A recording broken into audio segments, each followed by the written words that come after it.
College football season is here. Football season? Are you kidding me? Let's get going. I can't wait. Let's see what's going to happen here in the Pac-12.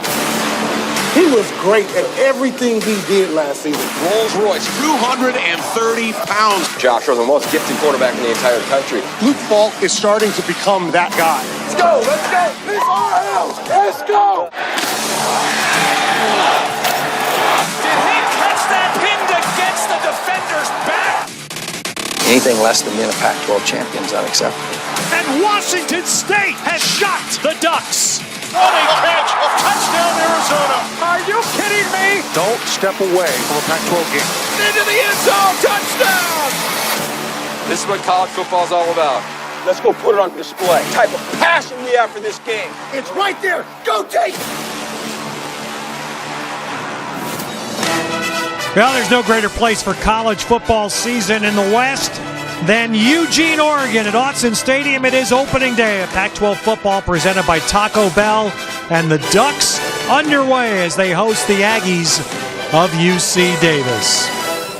And we welcome you on the Pac-12 Network. A pleasure to be alongside Yogi Roth this season. Cindy Brunson is also with us, and a lot of new about Oregon this year, Yogi. A lot of new on both sides. We'll talk about it over the next 3+ hours. But let's start with the quarterback. Well, no doubt. I mean, this is where everything starts here for the Ducks. We saw it with Marcus Mariota. We saw it with Vernon Adams. Now, get to know your new transfer, your favorite player, Dakota Prukop, a gifted athlete. Came in here in the spring, won the job in training camp. To me, this young man is going to thrive in this system. His biggest challenge today is when he was in high school, when he was at Montana State, he put his team on his back. Now he's just got to be the point guard. They have weapons for days all over this field offensively. I'm excited to watch him operate. You know, with great reason. There's so much buildup about Christian McCaffrey this year at Stanford. It almost feels like, how does Royce Freeman go under the radar?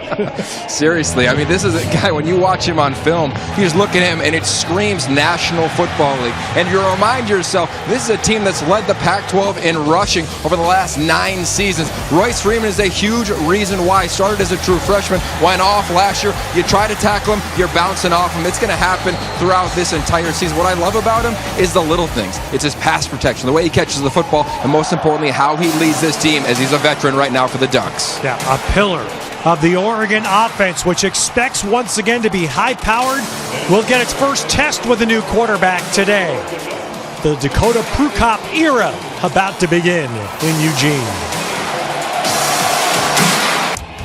Well, the Ducks take the field as Autzen Stadium fills. Colorful Autzen Stadium as the Ducks come out for their season opener. The first ever meeting between Oregon and UC Davis. But there's so much connection between these two football programs as we join Cindy Brunson on the sideline. Cindy? You're right about that, Ted. The coaching connectivity is strong, and it starts with the Aggies head coach, Rob Gould. He played defensive back right here at Autzen in the late 80s, graduated 1988. Now, he's assisted by Bob Foster, who used to be a head coach for UC Davis, and when he was head coach, he had guys like Mike Bellotti play for him, and Nick Aliotti as well. In addition, current offensive line coach Neil Zubukas also played under head coach Bob Foster.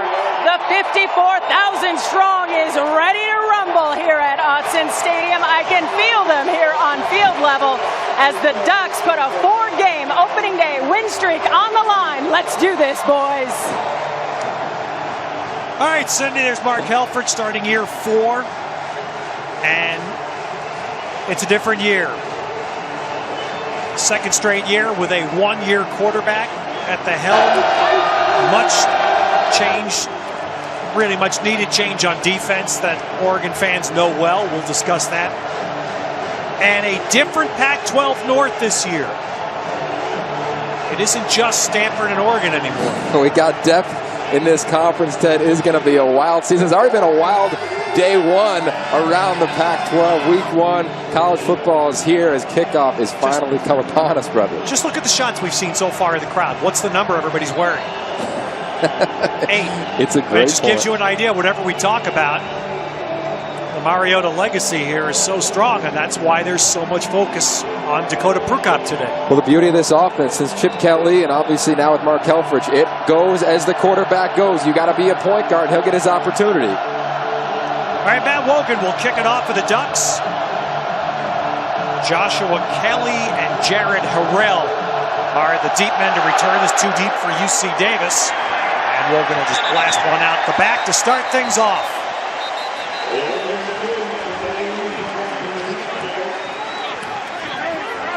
So UC Davis, which was a powerhouse in Division II football. They have a great football history that we'll discuss at length, but they transitioned into what used to be called 1AA in the mid-2000s. They now play in the Big Sky Conference. They still are not at the same level as Oregon. For example, today there are 63 scholarship players here for UC Davis as opposed to the 85 for Oregon. Yeah, it's a different level, but just being around this program, we had a chance to go watch him in training camp. You see him yesterday. We talked to Ben Scott as we did earlier this week. They're excited. They're extremely loose. I look for this team to take some shots down the field. They think they can get involved in the passing game. So Ben Scott, senior from Vacaville, California. About halfway between the Bay Area and Sacramento. A play-action drill. And right away, it's Henry Mondu, the one established returning starter on the Oregon front. Well, if there's one thing that Brady Hoke, the new defensive coordinator, talked about was his new scheme. It's a 4-3 one-gap scheme. That means if you're on the defensive line, you are just coming. You're not waiting. You're not reading. Your job is to get in the backfield, and Henry Mondu is the most experienced defensive lineman they have. Had 4 sacks last year. Front 7 for Oregon. He's the only returning starter. And immediately puts Davis into a bad down and distance. So Scott will hand it to Kelly, and he's racked up for just about no gain.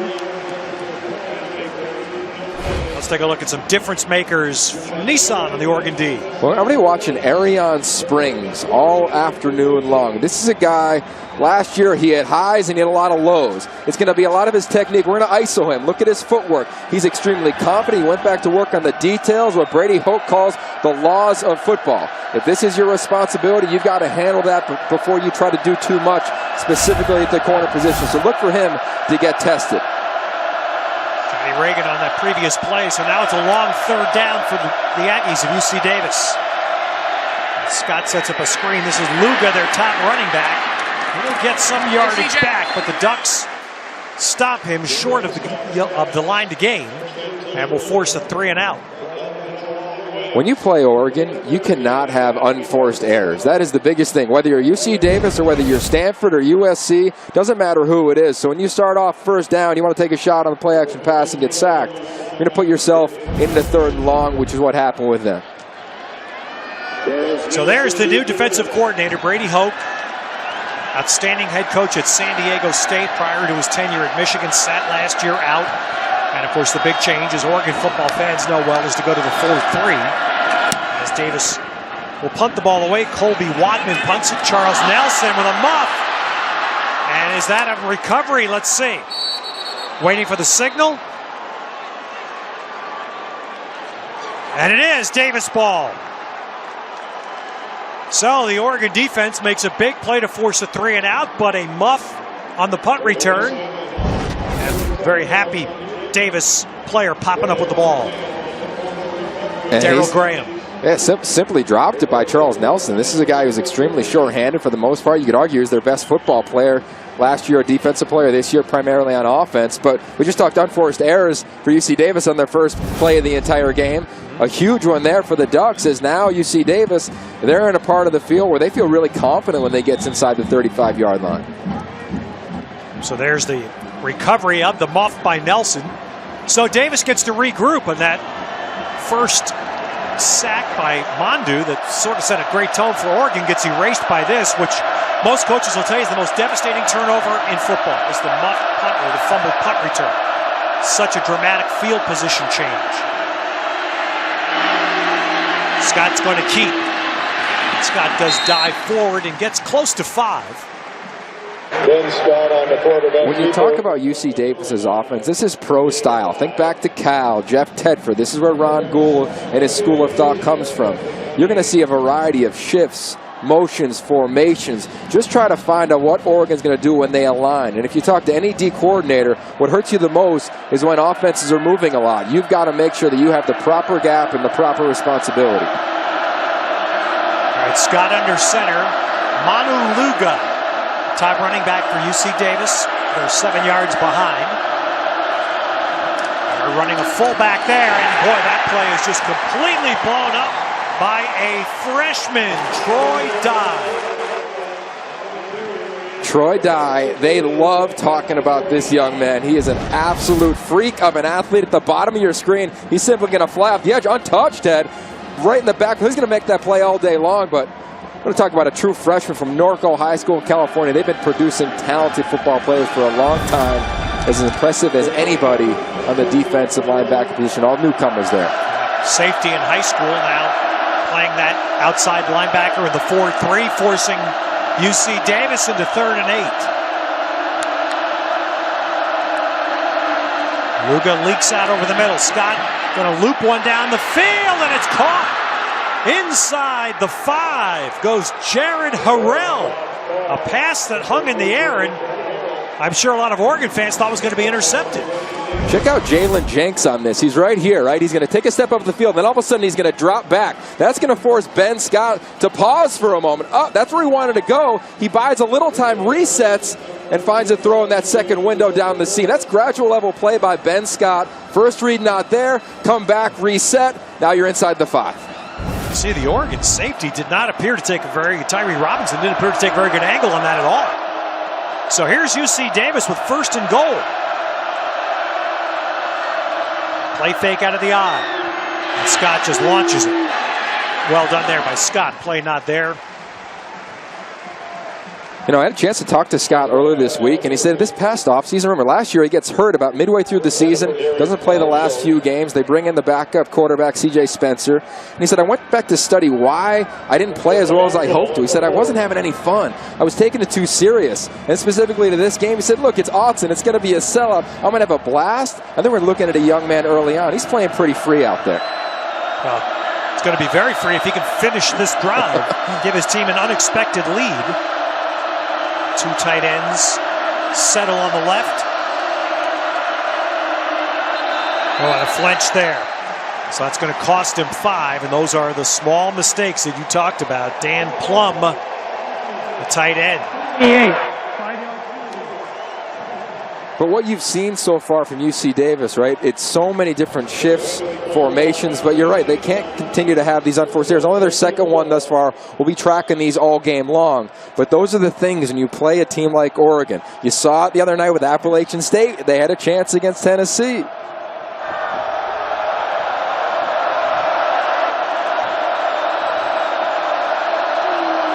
All right, welcome to Autzen Stadium in Eugene, where UC Davis has a chance to take an early lead. Ben Scott, their quarterback, being chased, but he's got the legs to make it to the end zone for a UC Davis touchdown. The Aggies of UC Davis took the opening kickoff, were forced 3 and out, but Charles Nelson of Oregon muffed the punt, and UC Davis has capitalized on the recovery. Check this out, Ted. It's man-to-man right there. That means this corner is going to run. Arion Springs runs with the wide receiver. They're hoping to get the tight end delay on the backside. Not there. Scott says, okay, it's man-to-man. Nobody's got me. I'm going to run. We got a touchdown. And so the Aggies of UC Davis take advantage of the Oregon turnover and turn it into 6+1 as Matt Blair drills through the extra point. So senior quarterback Ben Scott engineers after the turnover, and the Aggies of UC Davis jump out.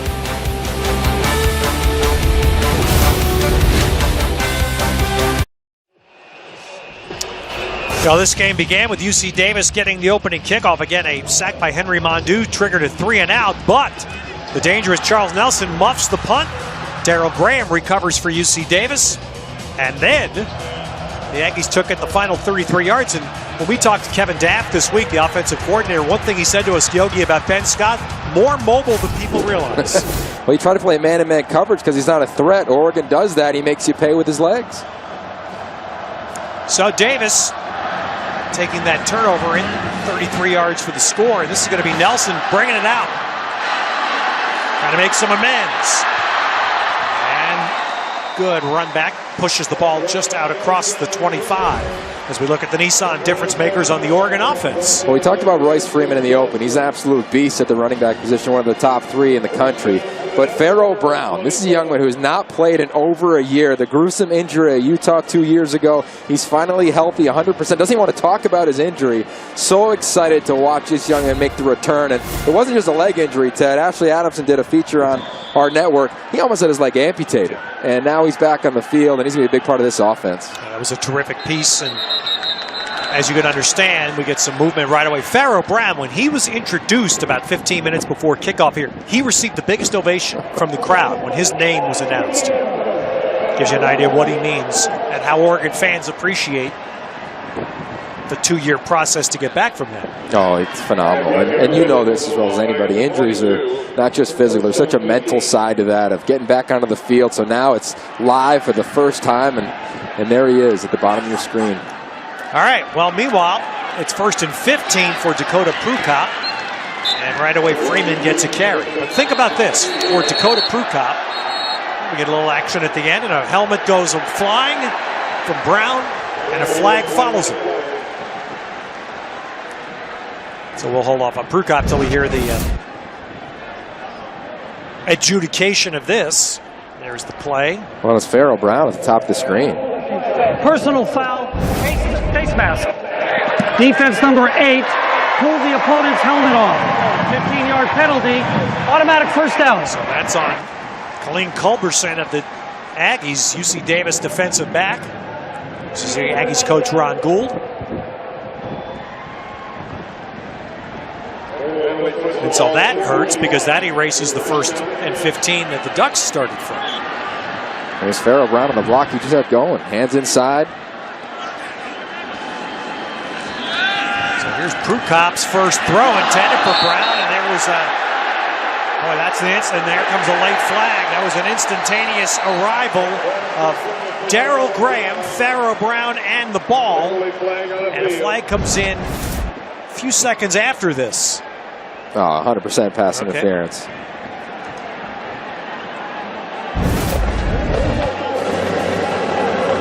Was legal. Second down. All right, no foul. Wow. The action was legal, and I'm not sure what action is being referenced. Number 75 of the defense must leave the game for 1 down as a result of his helmet coming off. All right, now you hear another rule that takes for 1 play out. Inoke Raikadroka, who's the best defensive lineman for UC Davis. Mark Helfrich is asking the same question. I think I just asked, what action are we referencing? But it's 2nd down and 15, or 2nd and 10 rather. And Prukop on the keep, and a good open field stop there by Culberson. All right, so we talked about Ben Scott being mobile. Prukop had big run numbers at Montana State. Yogi, how mobile is he?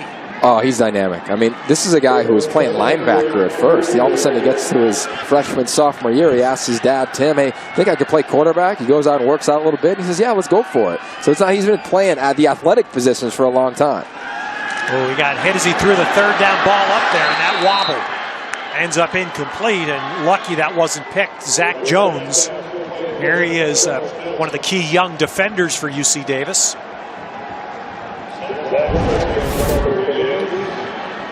Well, keep in mind, up front for Oregon, they're starting 4 redshirt freshmen. That is not a typo. 4 redshirt freshmen. Tyrell Crosby not going today. A lot of communication that has to happen. Even though they go so fast, there's so much that gets passed down the line. And that's a great point, Yogi, and that's part of the Oregon story this year. While so much focus is on the quarterback, there's a lot of change in other places. That's a very poor punt hit there. And it's going to give UC Davis a much better drive start than they would have expected. So just a miss hit on the punt there. That'll give UC Davis the ball right around their 30.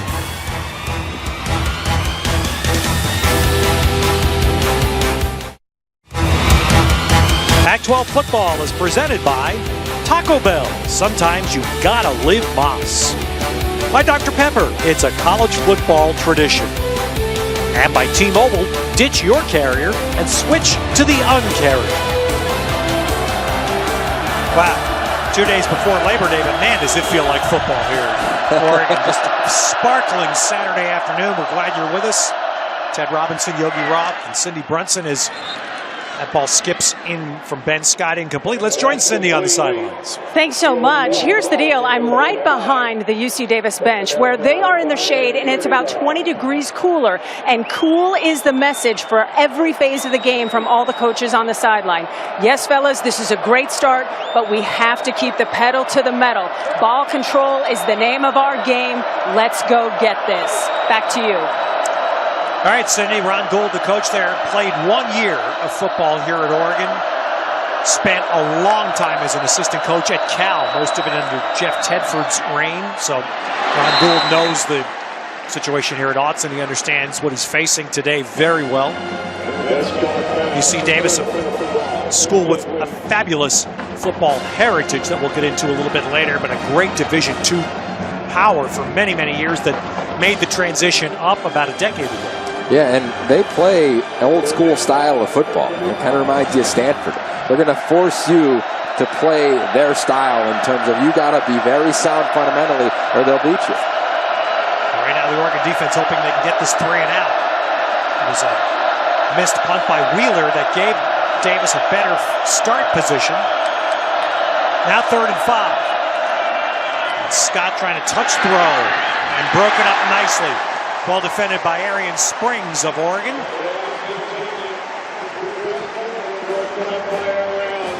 Well, Arian Springs, he's a guy that really went to work in his press coverage. That's perfect technique. Right at the play the ball, get your eyes back when you see the receiver's eyes back. And there were too many times last year when you watch him on film where he wouldn't look properly or he'd get beat a little bit. They went to work with defensive back coach John Neal on the little fundamentals. We talked in pregame, and he said, man, you never stop coaching, never stop teaching, but this guy took a big jump in that department. So the Ducks defense does get a 3 and out here. Colby Wadman is the UC Davis punter. Charles Nelson. And there's a clean catch. Now the return. Nelson does well. He gets about 15 on that return, so that's a positive. Gets his team at least a first down. On the comeback, and now the Ducks will hope their offense can get going.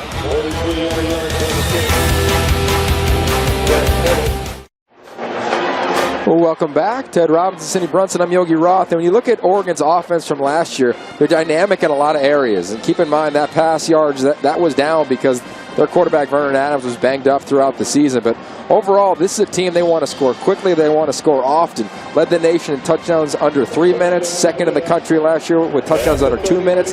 When their tempo gets going, Ted, this is when the offense thrives. Only 4 offensive plays thus far this afternoon. They haven't gotten going anywhere. All right, so Freeman gets his second touch with a flag coming down. You think about that, Yogi, as you said, their quarterback play last year was erratic because Adams only played about half the season. Offense number 78. 10 yards from the previous spot. First down. Yet they still put up those kind of numbers. No, you're exactly right. I think the criticism, I understand it's big boy college football and Mark Helfrich and this staff, but if Vernon Adams was healthy a year ago, this is a team that may have run the table, and you watch what they did against USC and Stanford, but it's a different year now, and up front, they got to replace a lot of guys. Cameron Hunt, who the penalty was on, is the only returning player. 32nd start of his career. And a flip around to the Olympian. So Devin Allen, just a couple of weeks removed from Rio on the football field. That's great. And listen to the roar he gets.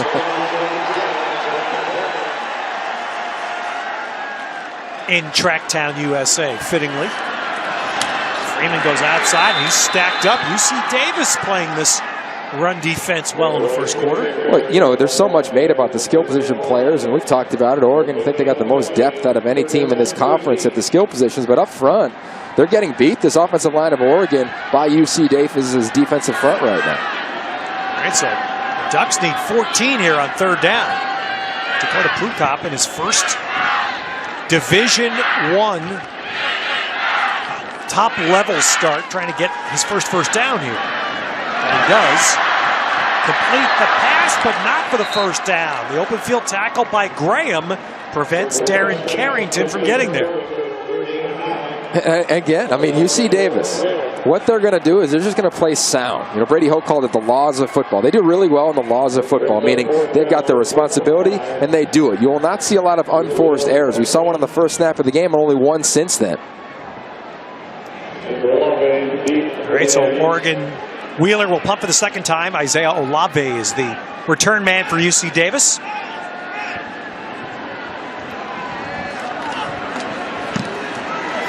And Wheeler hits this one solidly. Good punt. That's very sharp, forces a fair catch just inside the 10 from Olave. Let's get an update now from our San Francisco studios with Ashley Adamson. Well, Ted, we take you to College Station for this Taco Bell game break. UCLA, Texas A&M. Keith Ford in from 7 yards out. That's the only touchdown of the game so far. It's 10-9 A&M at the half.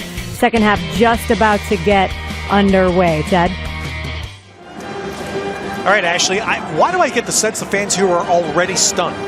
And Oregon has had 2 possessions and haven't scored yet. Well, I mean, I'm kind of stunned too. I mean, offense. The reality is, though, in football, you got to play well up front. An offensive line, they have struggled in their few possessions. So now you see Davis pinned deep off the good punt. And we're going to get a timeout. Something not right there. UC Davis didn't feel right about that alignment. So the Aggies take a timeout.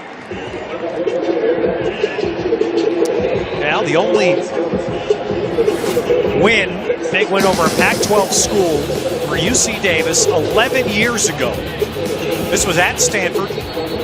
John Grant, the quarterback for UC Davis. The head coach for Stanford, a little puzzle. That's Blaze Smith with the catch. And coach, you know Yogi. Oh, Walt Harris, that was a tough night. I remember when he took that job, left pit. Well, I actually called this game that night, and it was stunning. Stanford was not Stanford then. But it doesn't matter, because UC Davis that night had 36 scholarship players. That's all they had. They were still transitioning out of Division II then. And you beat a Pac-10 team with 36 scholarship players? Yeah. It was a momentous win, and one that UC Davis football fans, with their great history, they still talk about it. The beautiful part about football is that anybody can beat anybody, because it's that one sport where all 11 have to do their job consistently.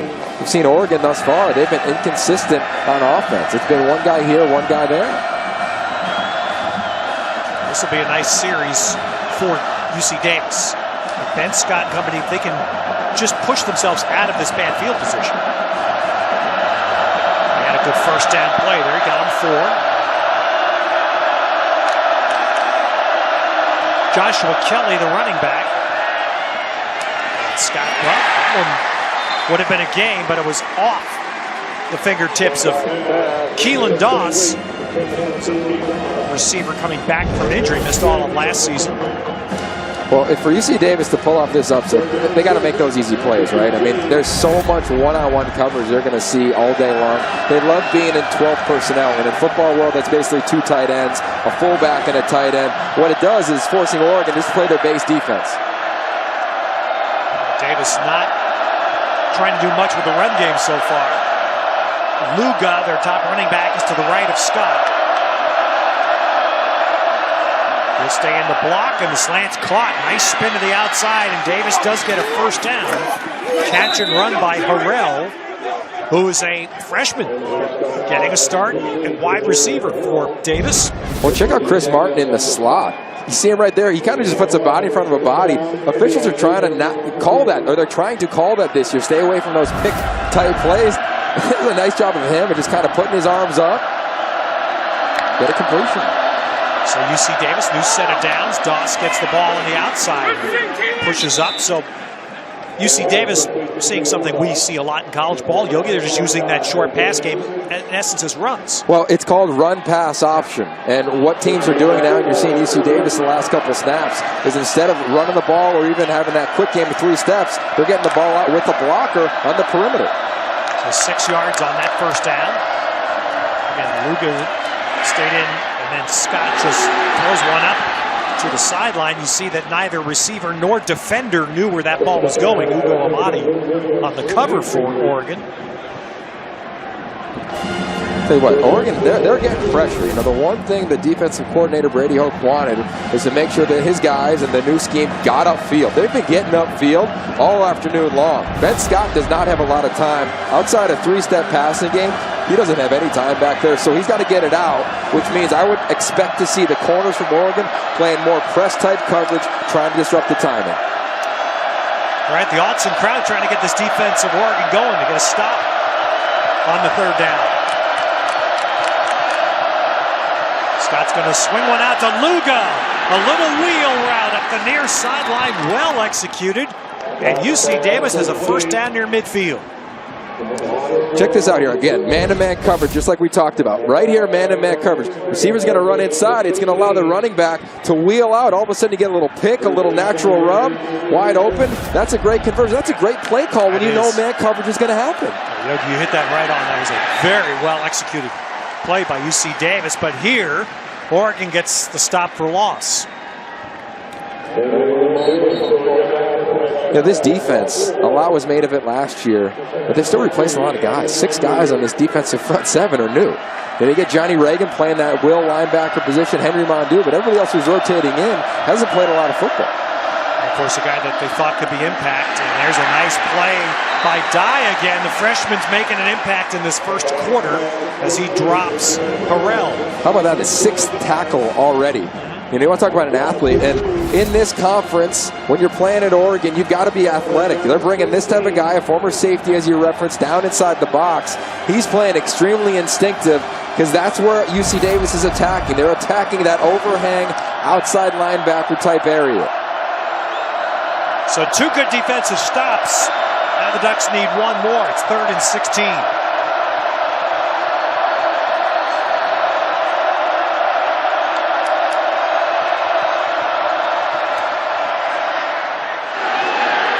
Scott's pass incomplete. Reggie Daniels on the cover. And so Oregon does they take advantage of those 2 good plays to get off the field. It's good to see Reggie Daniels make that play. He's going to be playing their nickel position. He was a guy who started last year at safety. Didn't run. He's not on the first team, just the general 11 base defense, but he's playing nickel. He's a guy, probably their best athlete in the secondary, and that's in this conference and in this game. When they attack with that seam, got to make those plays. All right, third punt coming here for Wadman of UC Davis. This one a low ball. Nelson, actually that's off the side to the sideline. No shot for Nelson to catch. And Oregon brings its offense on the field as we look at what took place already today's opening day, but there were a few teaser games to get us going. Well, for Utah, it wasn't a very impressive game. You know, they've got to play much better against BYU. Luckily for them, they played Thursday. Get a lot of time before they play in that big rivalry game.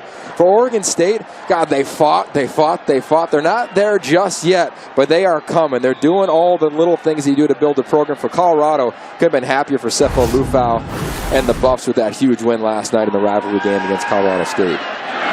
Prukop gets going. Fires it out. Look at the moves.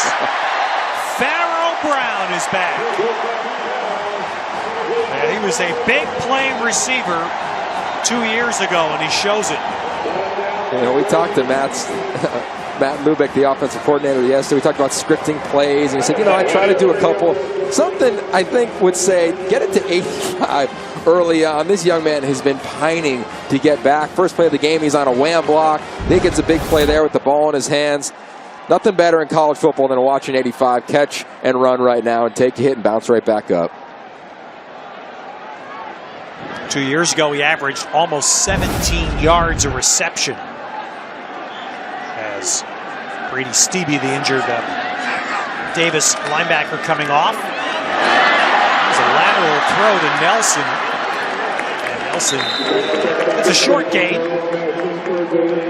The biggest thing for this team when you watch Oregon on tape, you see them now getting the line of scrimmage. They want to get going. So they get that big gain for 22 by Pharaoh Brown, but an injury on the field slows them down. When they just got to execute right off the bat, they haven't done extremely well thus far. Prukop keeping to the outside. And he did churn the corner just enough to gain. Close to the 35. Prukop from Austin, Texas. You think about this game for Dakota Prukop. This is the biggest crowd he's ever played before. He said when he played the spring game here, that was the biggest crowd he had ever played before. And on the keeper, he's got the first down. Oh, and he was close. Got it into the secondary, close to the 20. But he's great with his eyes. You watch him on tape, he sells it. His eyes are on the defensive line, and they hesitate for a moment. That happens. All of a sudden, the sea parts, and he's going to take it every time. And this is where he's different than Vernon Adams. He's a different type of runner. The play action. Prukop makes the defender miss and gets a yard, maybe 2. Well, that's a whole new element. Adams really wasn't a runner. Exactly. Yeah. I mean, this offense is built on giving the quarterback the ability to have and find those running lanes. And when they're that wide open, you take them. But you've got to truly be disciplined. Meaning, you saw the linebackers on that play with Dakota Prukop. If you go to the left and your defensive end reads right, there is a hole that we could go through, man. All right, the Ducks aligning as Prukop gets the call from the sideline on 2nd and 7.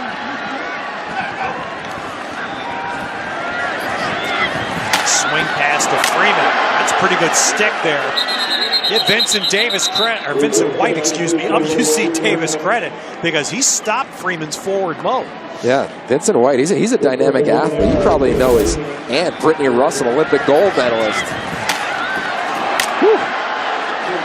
Royce Freeman's a low. That's pretty good. You think these guys are excited to get an opportunity to play in front of this crowd? Prukop's slant throw caught Carrington. And it'll be 1st and goal for Oregon.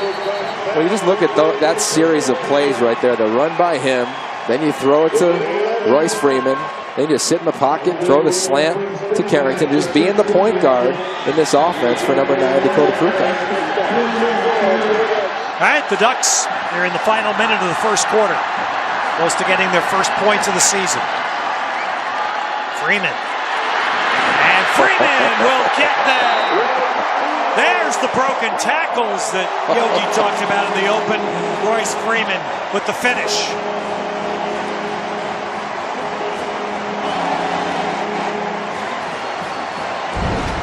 When we think about Royce Freeman for the strength and the power, how about the athleticism, the lateral speed? Are you kidding me? This is why he needs to be on national stages. They call that jump cutting, when you got to make quick cuts in a small area. And for a guy that big, I mean, he's not 5'11", 180. He's 230-plus pounds. All right, so now the Ducks shift to go for 2, and Nelson takes it in. So Oregon throws a little change, and UC Davis, you saw the shift out of the PAT alignment. Direct snap to Charles Nelson for 2. And let's take a look at our Reese's go for 2. Well, they do it all the time when you watch them on tape, is they just align and they want to see if they have a numbers advantage. It's as simple as that.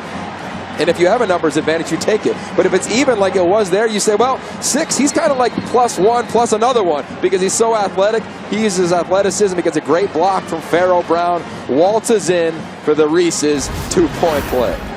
See where Schneider was there? Just where that kicker wants to be, right? Oh, man. Here's our Cooper Tires scoring drive. So Oregon, on its 3rd possession, Dakota Prukop engineers that. It started with the opening play, that strong game by Pharaoh Brown. Yeah, and then there's a penalty, or there was a player injured for UC Davis, so it slowed him down. And then they get that zone read run by him up the middle, and then that's vintage Oregon. Piggyback, piggyback, piggyback, touchdown. They find themselves in the end zone, but they've got to get going on early downs and distances as this first quarter is coming to a close. So Matt Wogan will kick it off here in the closing seconds of the first.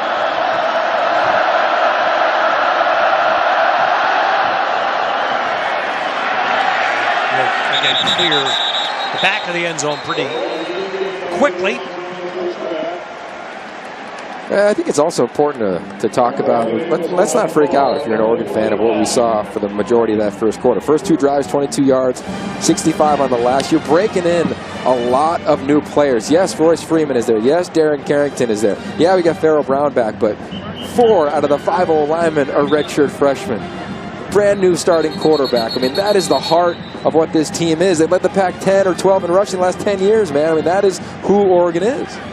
So how much of a challenge will that be? Because even if Crosby comes back, they'll still have 3 first-time starters on that O-line.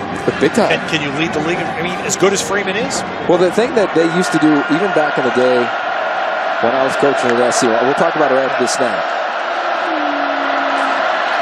Kelly here, and what will likely be the last play of the quarter. But where they would thrive is that their offensive linemen, their job was to kind of play basketball, get between the ball carrier and the defender. So in their zone scheme, it's just running. You know, if you're athletic like these 3, 4 redshirt freshmen all are up front in the interior of their offensive line. They were recruited for that system. Exactly right. With Steve Greatwood, one of the best offensive line coaches in the history of college football, I think they'll be fine. Will they be dominant? Will they be able to punch you in the mouth? We're going to find that out as we get here into the second quarter as the Ducks got an 8-7 lead. Oregon took 14 minutes, but finally Freeman got to the end zone.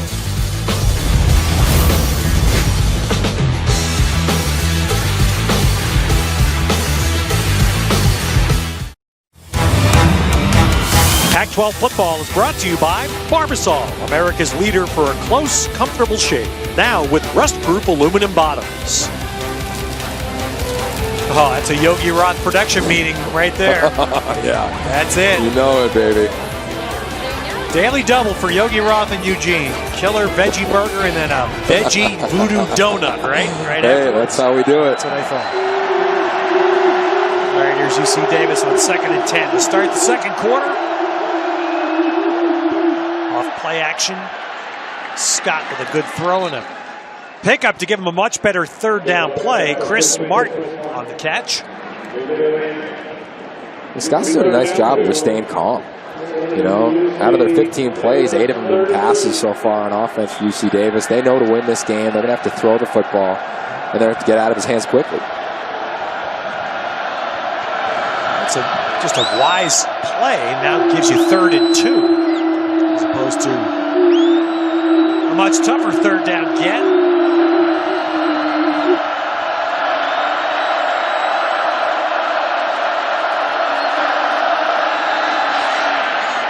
Scott's throw is broken up.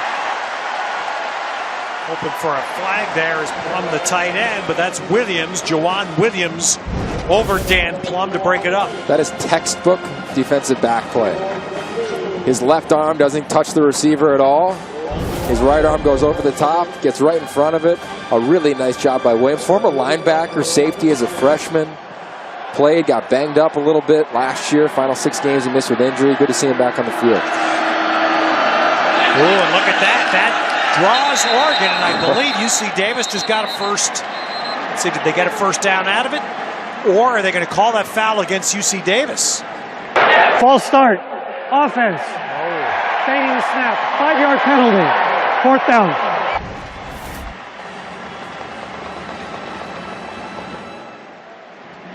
Well, I'm assuming UC Davis practiced that. Yeah, well, and I'm assuming they're not understanding why that's a foul. Well, the rule is you can't evade. You cannot have players who are not eligible numbers on the line of scrimmage, which they didn't. They lined up at looked like a formation like they're going to punt.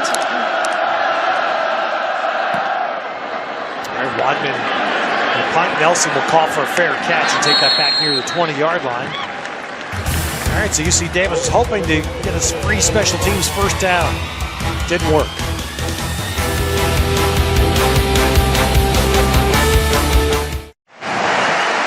All right, so to clarify the rule, you cannot bait the team into thinking you're going to punt and then pass. So the reason the penalty's called is because you see the upbacks for UC Davis, they become offensive linemen. If they were just wide receivers, which you see on the edge, you're fine there. But the minute you become on the offensive line, you're not an eligible receiver, that is when the baiting becomes the penalty. So that was the announcement they made, baiting the snap. Exactly. Right? So that's the right call. You can move your wideouts all day long, the guys on the edge, but you cannot do it in the interior. And here's Kenai Benoit getting his first carry. So after Freeman had snaps in the first quarter, here's Benoit into the game for the Ducks. Pretty good to have a backup whose career average is 6.2 carry. That works.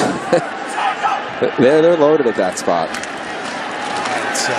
Of course, Oregon fans know it's unfortunate Thomas Tyner not able to continue his career. Imagine how deep they'd be if Thomas had been able to stay healthy.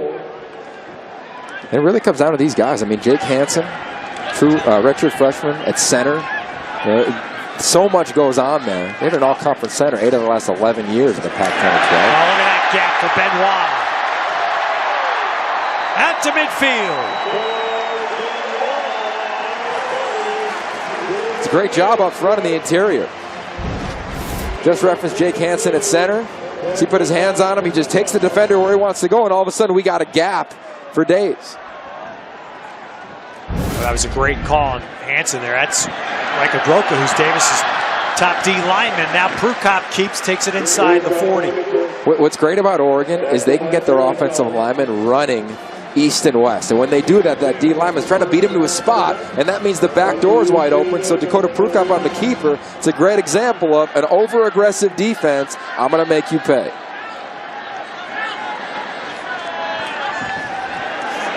From the back, and he just got that ball secured. That one had the look of a strip. Coming was Colleen Culberson, and Prukop secured that ball just at the right moment. Culberson untouched up the backside. See that little tuck in there just at the right moment. That's a big play by the UC Davis defense. 7-yard loss. Nelson motions. Freeman swings out, but the pass comes to the left to Nelson. It's most of that loss back. It's still bottled up at the 40, and the Ducks will have a long third down. And you're seeing them continue to rotate on their offensive line. Left tackle Zach Morgan. You know, so much made of Dakota Prukop, the grad transfer. He's a grad transfer from Dayton. Small conference lineman there. He's going to be a rotator at the tackle position until they get Tyrell Crosby back and healthy. And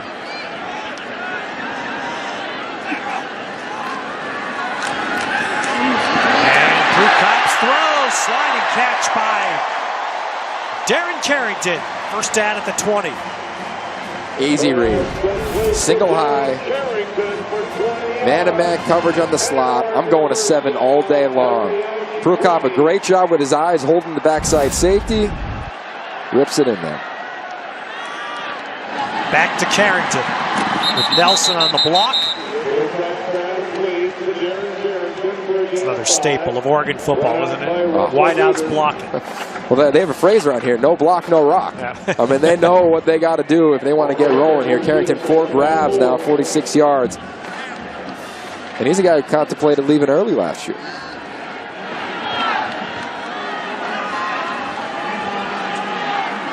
Well, big roll because they lost Braylon Addison, so Carrington's going to. Well, let's see it. They're going to call that a forward throw, so it's an incomplete pass, alertly covered, just in case. So it'll be 3rd down and 4. Clearly, yeah, clearly a forward pass.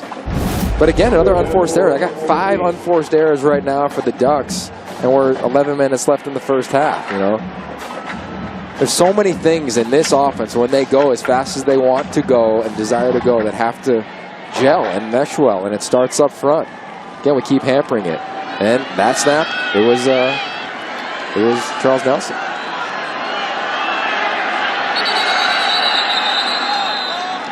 All right, finally timeout. So that didn't work as smoothly as Oregon would have liked. The Ducks took a timeout.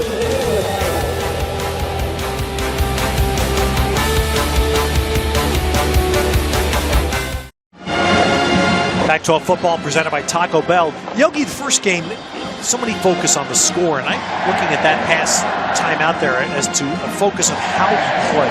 Yeah, well, it's all about mastering specific situations. And for Dakota Prukop, new system, new team, new everything, and that's where he's going to have to evolve within this team. He's played a ton of football, but it's those specific situations within a new offense with 4 new offensive linemen that have never played before. So the numbers briefly there. Prukop has played against Davis before a couple of years ago at Montana State. One-sided game. Huge numbers for Prukop. But now he's going to have to throw that one away and force Oregon to make a call here on 4th and 4. Well, they bring a late pressure. They bring a late pressure to the left side of the field. And it just gets in Dakota's lap right off the bat. And I think it just shows, again, up front, you can have all the skilled guys in the world, but You got 4 linemen that have never played before in this system on the field. That's a startling number. And as a result, Oregon will send out the field goal team. Aiden Schneider will try this one. Just about 32 yards. And he will boot that through to add to the Oregon lead.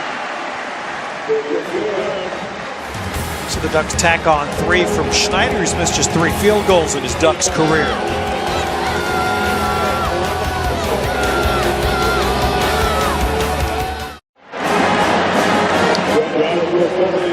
Another rite of passage that we return to this time of year. Meat on the grill. They know how to tailgate here. Nothing veggie about that, was there, Yogi? No, there's not, brother. They get going here in Eugene, that's for sure. Just spectacular Saturday to start the college football season. It just feels like the first day of school today. It's opening day. Look on every device you look on, there's a million scores going on, and Ashley's got all the highlights for us. Speaking of which, there's another game break with Ashley. That said, let's check back in on UCLA Texas A&M for this Gatorade game break. This is Trevor Knight, the Oklahoma transfer, punching it in. Part of an 11-play, 87-yard drive for the Aggies. A&M leading the Bruins 17-9 with about 5 minutes left in the third. Ted?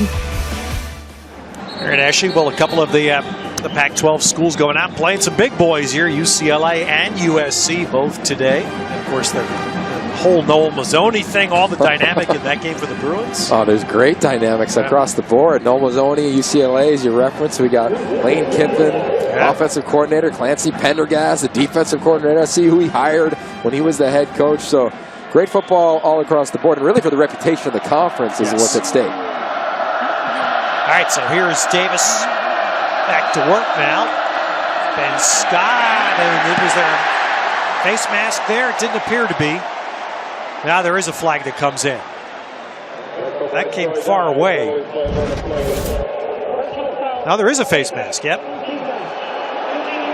So Troy Dye got the face mask. I thought so. Interestingly, the referee must not have seen it because the flag came in from way on the side of the field. Tell you what, his athleticism is obvious. And he's learning along the way. I mean, it's hard to believe that this young man is playing this position. And when I say that, he's not just an outside linebacker covering receivers. But today, against UC Davis, you see him all over. Sometimes he's on the tight end, on the line of scrimmage. For a true freshman coming out of the gates in high school to line up against grown men at tackle and tight end, that's impressive. And then playing in coverage. So UC Davis gets a first down, punching the ball out to the 40-yard line.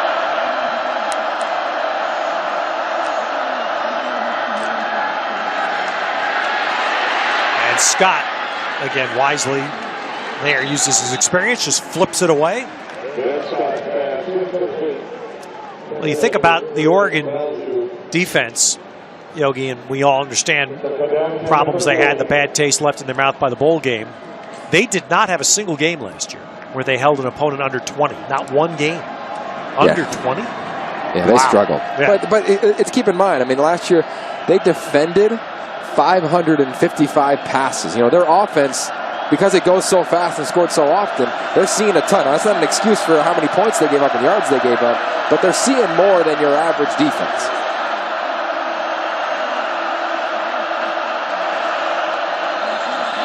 And there's a flag before the snap. Snap infraction. Offense. 5-yard penalty. Second down. As you see where the Oregon defense statistically ranked in the conference. And you make a great point there, Yogi, and it's tied into ever since the pace of play here was accelerated. Oregon football, you're always going to have more plays in the game, both sides. You're going to run more plays, and your opponents are going to run more plays. No doubt. And in practice, you don't necessarily always get that time to just go play fundamental defense. Talking to Brady Hoke yesterday, he said that in the spring and in training camp, Mark Helfrich gave him that necessary time to just line up and act like we're going up against the scheme that they're seeing today.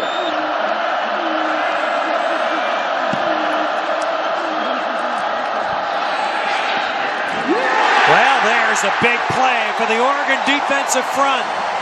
The screen pass is picked off.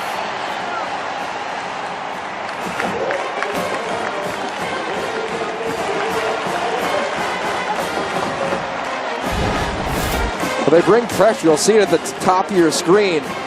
Scott's got to get the ball out. Makes a blind screen throw, which is the one thing you're always taught as a quarterback not to do. Get that head around. See what the defense is. He waits an extra hair because he feels the pressure coming. Big play by that defensive line. Jalen Jelks had a heck of a camp for them as well. Sophomore from Phoenix. And again, with familiar faces gone. DeForest Buckner gone as a first rounder. Sit on the carry here. To Rodney Creedle, of course, was expected to be a big play defender. He's not here. And it's going to be new guys that have to make plays for that Oregon defense, Cindy. Just behind the Ducks bench where Brady Hoke just gave Jelks a big hug and a kiss. He wants this Ducks defense to be known for takeaways. So far, so good, guys. Well, the Oregon muffed punt by Nelson early in the game set up UC Davis's points. Now the Ducks are trying to answer. See if they can match that. As Freeman takes it down to the 11. You know, there's so many weapons. You just got to find out how you're going to get them the ball. You got to find your rhythm. You got to find this new offensive line. And turnovers continually give you opportunity for explosive plays. All right, Carrington, one-on-one.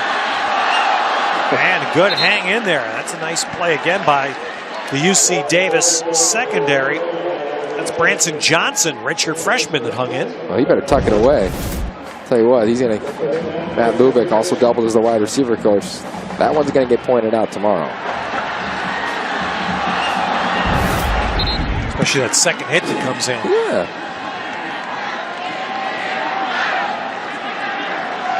All right, second down. Oregon can get a first down at the 1. But they get 6. Strike throw to Johnny Munt. And this is cool because these are roomies. Prukop and Munt are roomies. Watch Prukop's eyes from the back. He's going to give a pump to his left, come right back, find his roommate, wide open, perfect placement. You wanted eyes or above when you're throwing to a tight end in the back of the end zone. That's exactly how Prukop delivers. So once again, the Ducks in this shift. They've run one successful two-point play out of this. They're going to try it again, and Nelson's going to score it again.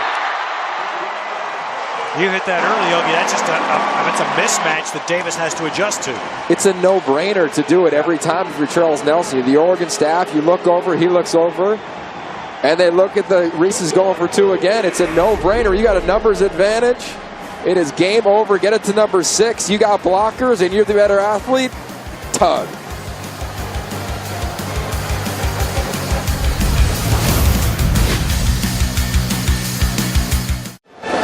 Welcome back. Oregon up 19-7. Let's take a look at this 2-point conversion, right? You're matched up 3-on-3. We've got Charles Nelson, UC Davis. You're already outflanked. It's simply a sprint to the end zone. And I'm sorry, but I'm going Charles Nelson every single time. And Tom Osborne, the special teams coordinator in his 16th season, says, yeah, we'll take that for the second time this afternoon.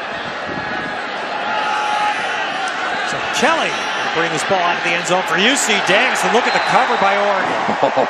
And you know who that is. Done.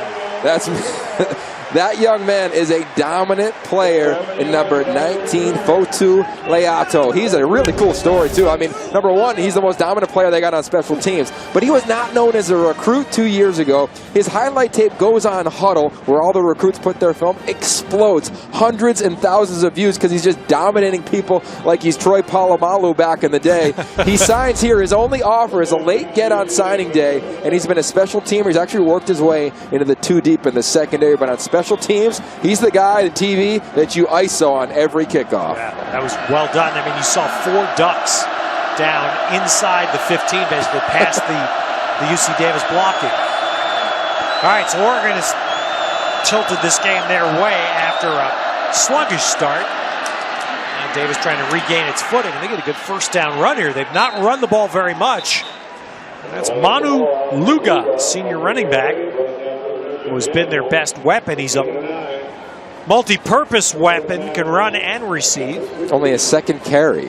And he's kind of the senior guy in this program. He's a captain. Everybody loves him. He's been around for a long time. does all the right things. When you go watch him at practice, he's the first guy out, last guy to leave. Somebody that Ron Gould loves in terms of being the embodiment of what he's trying to do in building this program. Long Beach, California. Manu Samoa Luga goes by Manu.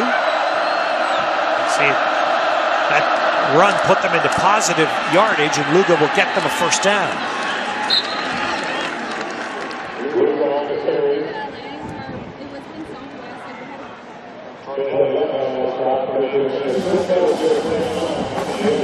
.510, 195. Just a reliable type of player in this program as Ron Gould tries to get back to the tradition, which is UC Davis. He talked about early on in the ball game. And, this is a team, they're making the proper steps. Finally get some returning players this year. We'll correct that. Wait, he's actually 215. So I was going to say, that's a little light to be a running. 215 is more sensible.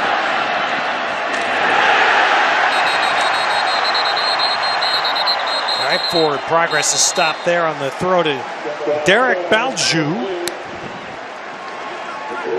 Check out Arion Springs. This guy's been all over the field, doing so much. He's going to be at the top of your screen. They call it a nose for the ball. Team just put his foot in the ground, let me get upfield, sniffs out the screen, evades a blocker, and away he goes.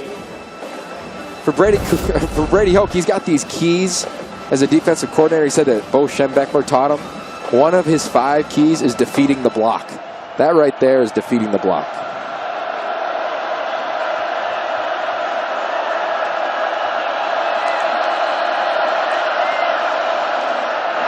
Ooh. And there's going to be a flag there. Let's see what that is. That was Ugo Amadi on the cover.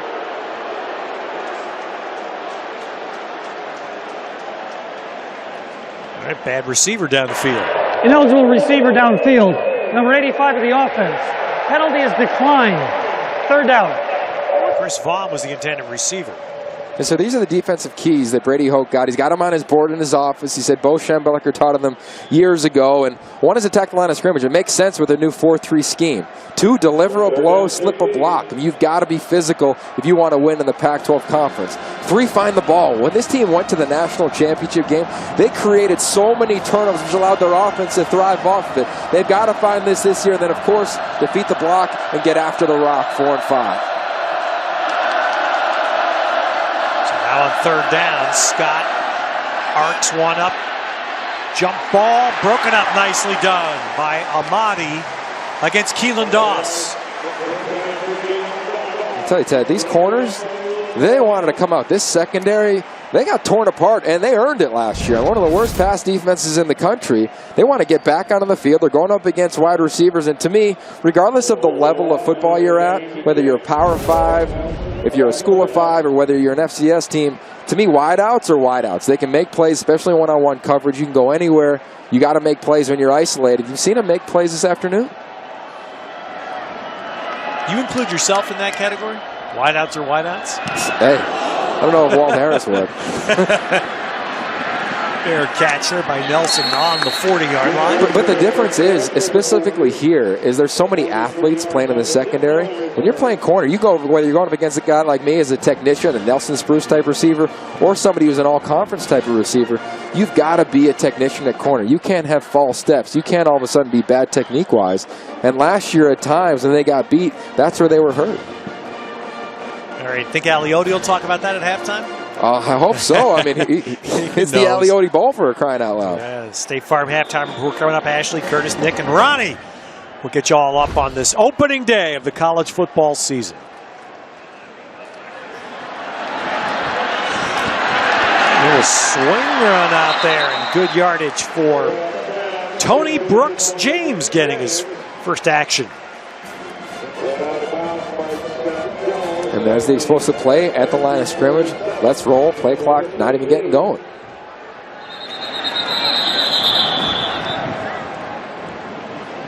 And false start. Left guard. 5-yard penalty. This is priceless. This is priceless. Aliotti, you should have burned these a long time ago. Oh, I love it. Come on. Great hair. I think he definitely rivals Mike Yam for the best hair right now at the Pac-12 network. But yeah. he's a legend. How much product is in that hair? That's part of a great heritage as Brooks James runs this and is clipped down inside the 45. But Nick Aliotti would talk about it. UC Davis, while we're in the first half, we should reference, of course, this season for them begins after the loss of a great figure. UC Davis football, Jim Soker, passed away at the very tail end of last season. He was the head coach that strung conference championship after conference championship together, national championship, Division II power. His offense was respected by so many people. And a flag going to be thrown here on the cover there by Isaiah Olave. Wayne Stanford running down there against Olave.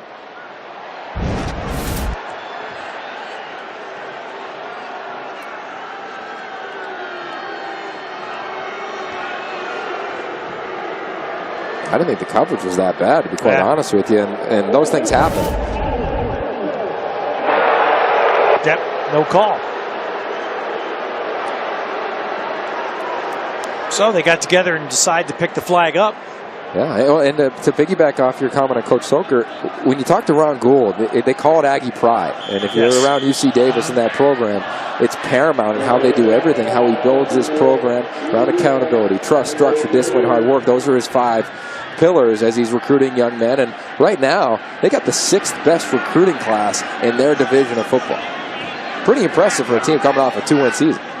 Trying to get up into the contention in the Big Sky. The transition has been a little tougher for UC Davis. Prukop spun and can't get away. Ooh, and that's a dangerous hit there at the end. Branson Johnson doesn't need to do that. Risk throwing a flag there. No, and it looked from up here that he tried to avoid him at the last minute. We'll see as he comes in. Right there. That's late with a quarterback. Yeah. So it does. Well, the stop does produce a punt here by Oregon. Wheeler will punt. Olave in return for Davis.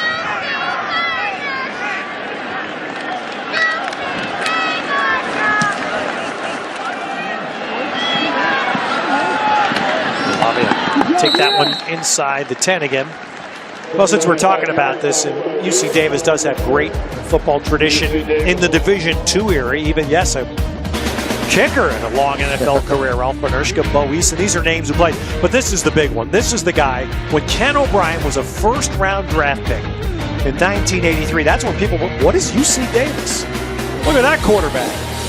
Big win for them, and JT O'Sullivan had his opportunity in the National Football League. And you know, it's great when you're prepared for these games and you dive into the history there, and you've been around it for a while.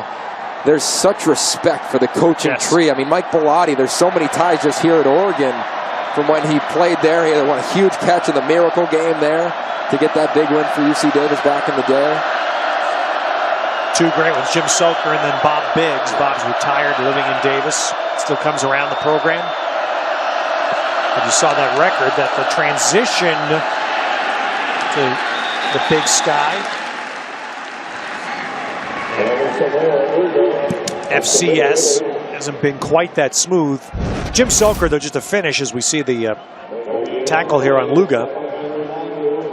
Jim Soker, in his era, his offense was so well respected. Bill Walsh, now Bill was probably 90 miles away in the Bay Area coaching the 49ers, would so respected Jim Soker and his offense. It's one of those things, coaching trees get referenced all the time, but anybody who's come out of his tree, they have such reverence given to them and their football acumen.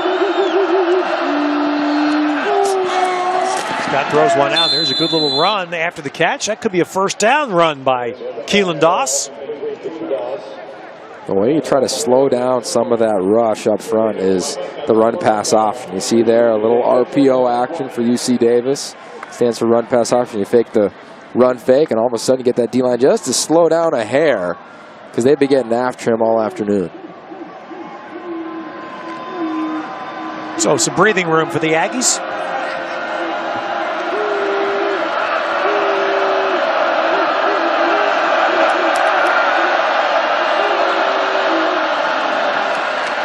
Tried to mix in a little more run here in the second quarter. Kevin Daft is their offensive coordinator, who was a quarterback at UC Davis and then was on the staff at Cal for many years with Ron Gould. I had a chance to talk to Jeff Tedford earlier this week about Ron Gould, about Kevin Daft, guys that he had under him on his staff. And he said, there's such attention to detail, which today it's not that much of a surprise in terms of how UC Davis is operating. They're not hurting themselves a lot. They're just executing. They're out-athleted at times, of course, but the moment has not been too big.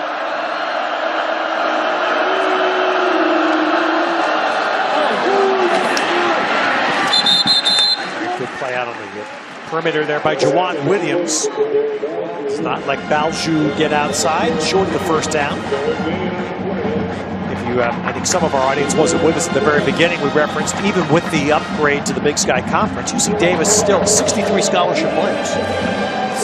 It's 22 less than when you play a power conference school.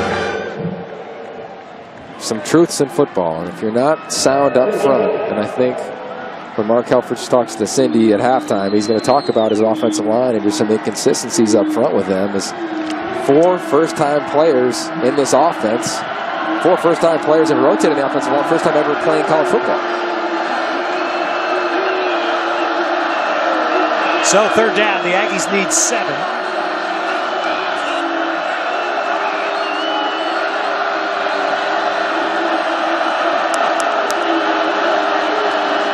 For adjusting, Scott throws to the middle. Well, he had a first down there.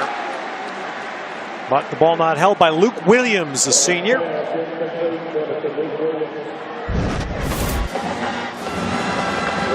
UC Davis is 4 straight third down conversion opportunities they've missed. And this is dangerous. That was a critical one because 1:41 left is a lot of time for the Ducks. Exactly right. And you would have kept your drive going near midfield and a chance to score some points.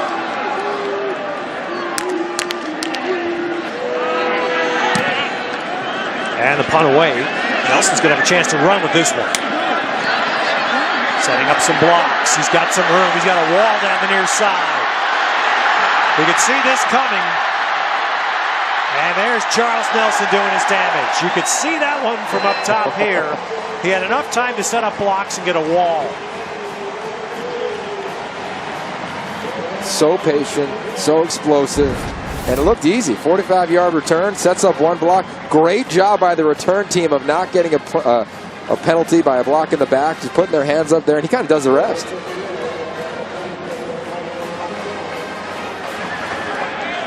That's when you start to, when the punt's long enough that the guy has to backpedal a bit, but he's dangerous. You know that gives him a chance to see the field. He's going to have a little time. Every time. Yep. So Charles Nelson, what a swing here in the final minute and a half of the half. So let's see if he goes right back to work. Yes, he does. Nelson. No defense this year. He got a little greedy there. Coaches might have wanted him to go out of bounds. Decides to come back, get a couple more. He did get a momentary stoppage there with the first down. So let's see, there's 1:11 they say on the clock. That's 17 plays for the Ducks, right? Come on. Yeah. Well, this is where you got to showcase mastery if you Dakota Prukop. This is full-on command, 2-minute drill. You're in the red zone. You're knocking on the door.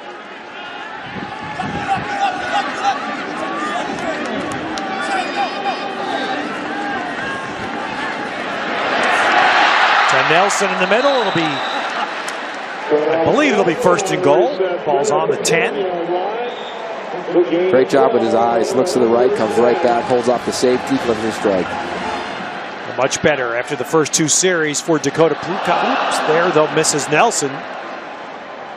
And if there's this is going to be the Nelson show. Oh, no doubt. But if there's an area where they've struggled this half, it's after a big play, getting set and being on the same page and executing. Multiple times after a big play or after a game where you gain some momentum, whether it's been up front or miscommunication on the routes or an error in the throw, this is where I've seen Oregon struggle in the first half.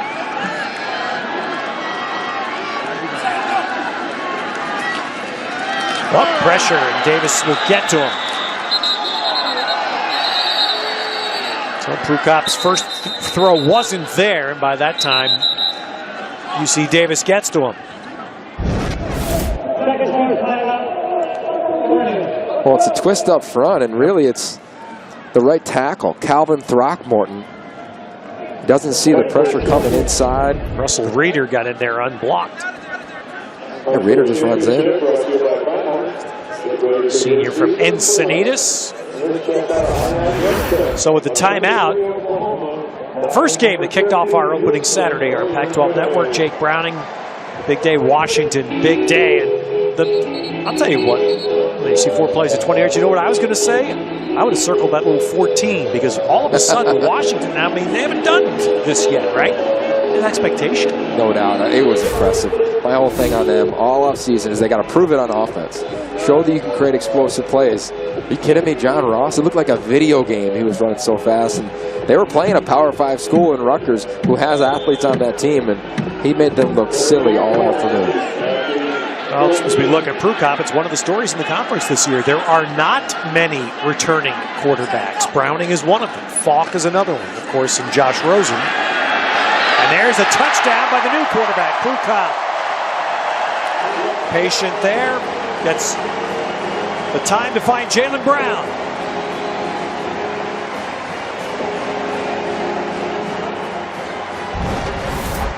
You're going to see motion from Pharaoh Brown. He's going to come back off the side. The entire defense is going to go right.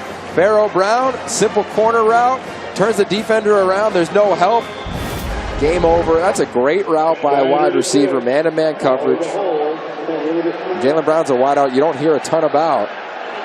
But this sophomore out of Phoenix is something they're excited about. And is Davis going to defend this? They tried a little more aggressively there. Well, that was Vincent White was, in essence, basically the spy there, and you saw he played that one more aggressively. Well, you know where he's going, right? It's a race to the pylon. Exactly. So third time that it's a Reese's goal for 2. The first time UC Davis stops. Well, it's a great job of White just flying out there and saying, all right, I'm not going to take a parallel road.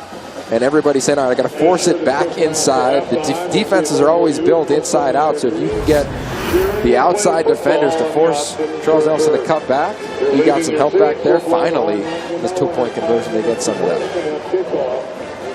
Well, there are those in the analytics world that play the numbers game and just say Helfrich is still +1 on this 2 out of 3. No doubt. A great job of Dakota Prukop just standing in the pocket. Understand he's going to get hit. He loves man-to-man coverage. Perfect corner route. Completely turns the defensive back around. And you know this Oregon team, they're going at halftime. They're not going to be happy with this performance. 25-7, yes, pseudo-lead in control, but I wouldn't say that they've outplayed UC Davis as people would have expected coming into week 1.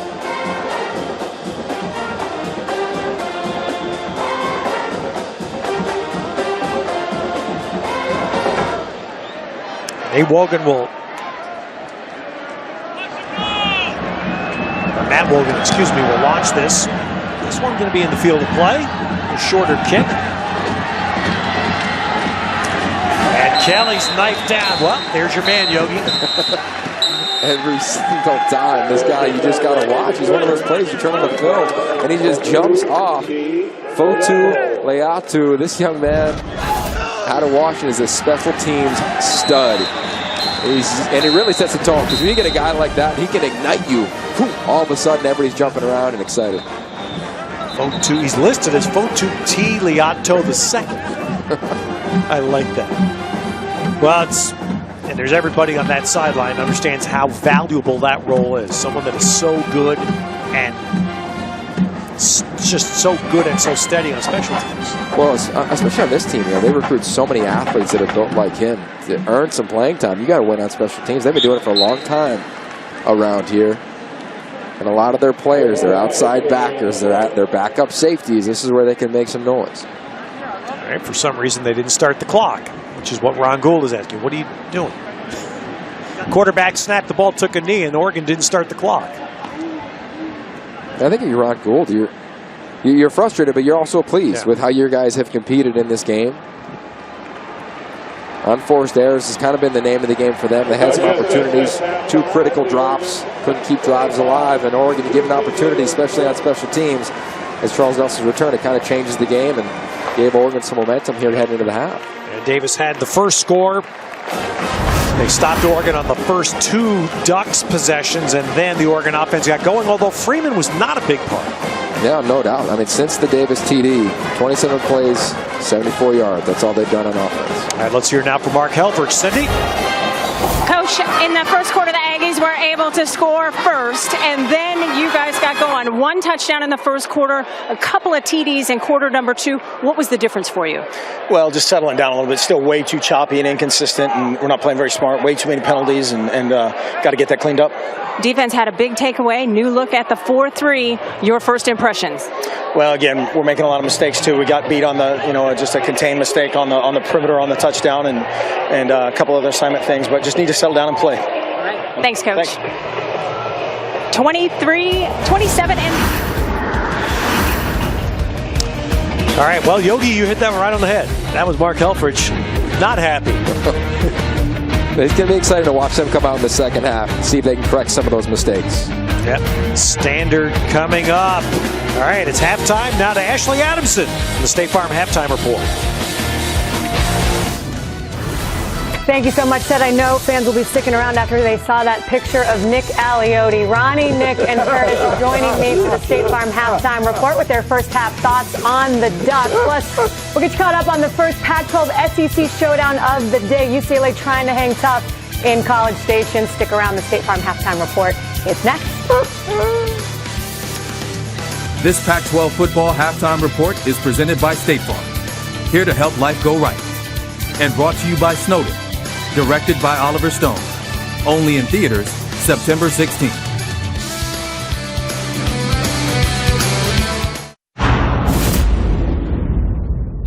I'm a superhero, I'm the MVP. I'm a superhero, I'm the MVP. I'm the MVP, I'm the MVP.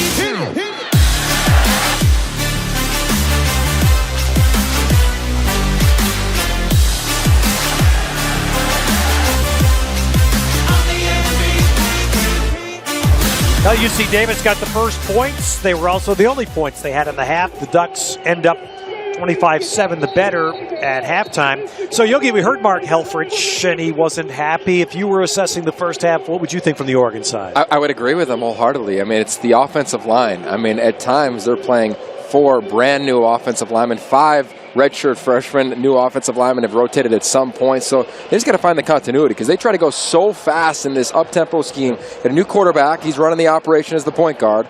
Yeah, you got wideouts, you got running backs, but if it's not meshing up front, you're going to struggle, and that's what we've seen from them in the first half.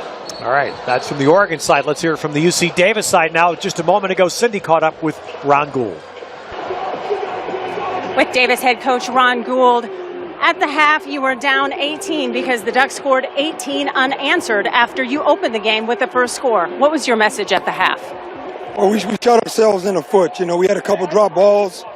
We had some miscues on defense and missed tackles. And I told the guys, hey, take a deep breath, settle in. We know we're playing a great team, but we got to go back to being us. And so I want these guys, we talked about from the very beginning, I want guys to play 4 quarters. And so we got another half that we got to get better at, and that's what we're going to do. Come out here in the second half and see how we can improve. Talked about redefining our best. We haven't done that yet, so now it's time for us to go redefine that. All right, Coach, thanks for the time. Good luck. All right, thank you. All right, so that's interesting here because what you're seeing players scrambling, they were going to kick the wrong way. UC Davis was lined up to kick, but they're going the opposite way. You know, as you see a lot of numbers here, Yogi, here's the number that I'm fascinated by in the first half again. Total number of plays. Davis ran 36, Oregon 38. Only 2 plays difference. Yeah, well, I'll tell you what. The one that shocked me is Royce Freeman, only 4 carries. Yes. You know, I get it. You know, you got a lot of guys, it's a long season, but he's the bell cow. I wouldn't be shocked to see him get going on this drive. All right, so the kick to start the third quarter. Charles Nelson's coming out with it. Had 1 big punt return. And he has 1 big kick return. Just stumbled as he was breaking through 1 pack. Otherwise, he might still be going. Dakota Prukop, his first half, 14 out of 20 throwing. Also 23 net yards rushing. I thought he settled in really well. You know, I mean, with all the newness around him, as well as probably the anxiety, the excitement for him, dreamt about playing major college football, finally gets a run out here, come to a packed house. Inconsistent, but I thought he settled in as the first half went on. They hand the ball to Freeman, so Freeman is wrapped up as he goes right to gain 2.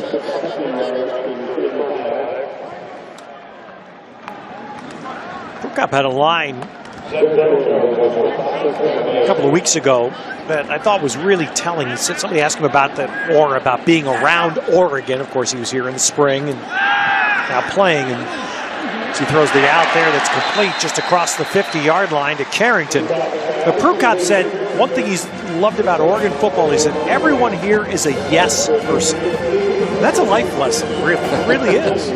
Well, the thing here is it's known for the swoosh.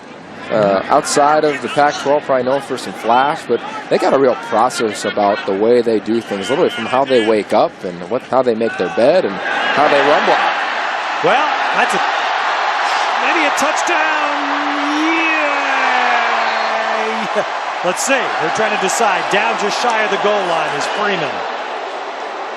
Thought Freeman was going to go, and Davis got him quick at the end. 49 yards and 10 inches. Well, they'll line up real quick again.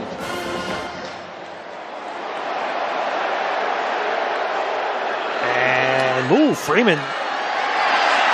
Well, Prukop keeps it and goes in. So as Freeman is doubled up and dropped a couple of yards back, Dakota Prukop keeps it for the touchdown.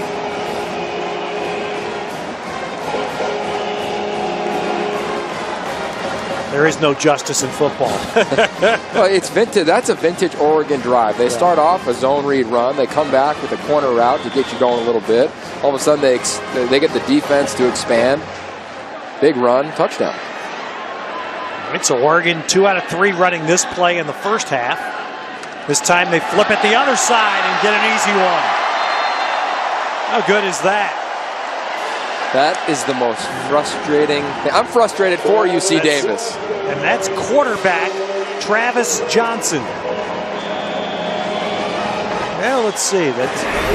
Actually, I'm sorry. That's Justin Hollins with the double number there. That's the defensive lineman, Justin Hollins, that gets it. Reese's go for 2.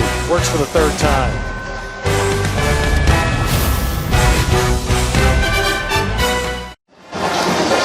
Dakota Prukop ran for 24 touchdowns in his career at Montana State. Tacks one on here in his first game as a Duck. A really unique player. I mean, this is a guy who's getting calls from everywhere from Nick Saban, Charlie Strong, Jim Harbaugh, and decided to come here to Oregon for good reason. And out the back of the end zone. Well, it is changing a little bit the dynamic of college football. But look at this run right off the bat. Get a little pulling guard inside. Nice job by the Ducks run game. The offensive line finally put it together. Rolls Royce gets down about the inch-yard line. Gives a little hang loose sign, and all of a sudden Dakota Prukop, easy zone read, follows Farrell Brown for a tug. And again, for the third time, they go the other way for the 2-point conversion. It was almost too easy as Justin Hollins went for 2 there. But that was vintage Oregon. That's what they do. And when the offensive line, where it all starts for this team, remember, 10 years in a row, they've led the Pac-10 or Pac-12 in rushing. They got to get that together with this young group. They're missing Tyrell Crosby right now, but a nice job on that drive. Ben Scott staying in there for Davis, trying to take a shot up top. And that ball is caught. 25-yard line. Doss with the catch for UC Davis. Oh, by far the biggest offensive play of the day for the Aggies. Oh, and Amodi's with him. Amodi's grabbing him. Yeah, he's with him. Should have been a time. flag. And a fistful of jersey. Doss, you know, he missed all last season. He redshirted a foot injury. He's a deep threat. He loves his game. He was their top freshman when he came in a couple years ago. In their conference, they're going to be able to move the ball from what we've seen thus far today. Here they line up with everybody in tight. One wide out and one running back.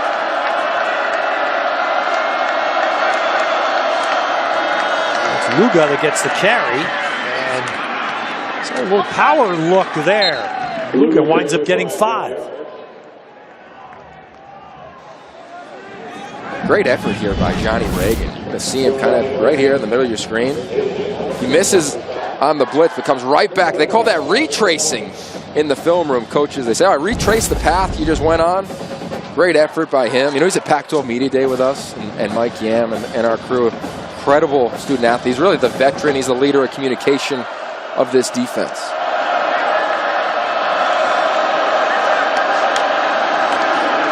Luga got through. Good hole there, and he's going to the end zone. So a rush touchdown for Mano Luga and UC Davis.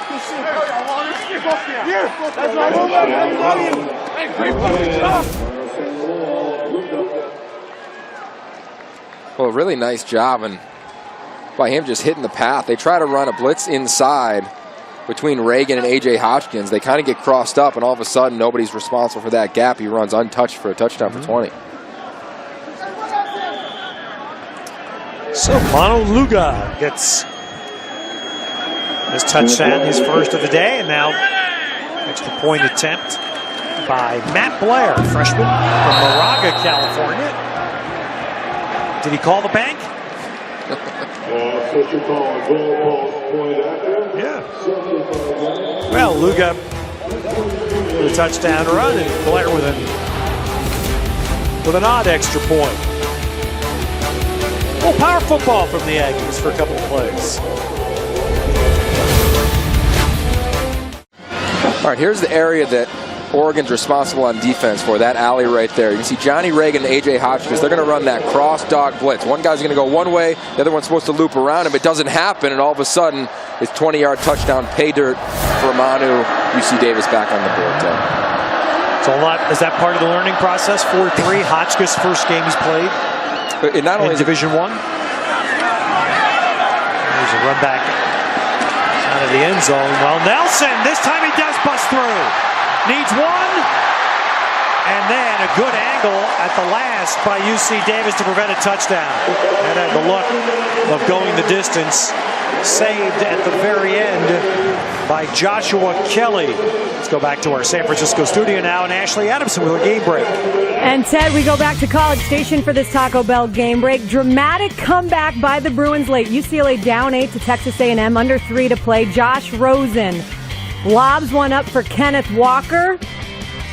He hauls it in. It's a 62-yard touchdown to get the Bruins within 2. So, of course, they go for 2. Rosen with a strike to Austin Roberts, and we have a tie ball game. 24-all with less than a minute to play, and Ted, the Bruins are driving.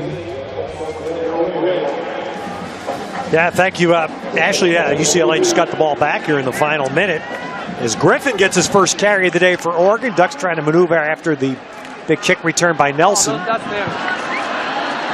look at Griffin. So 2 quick plays as Oregon keeps going down the depth of their roster.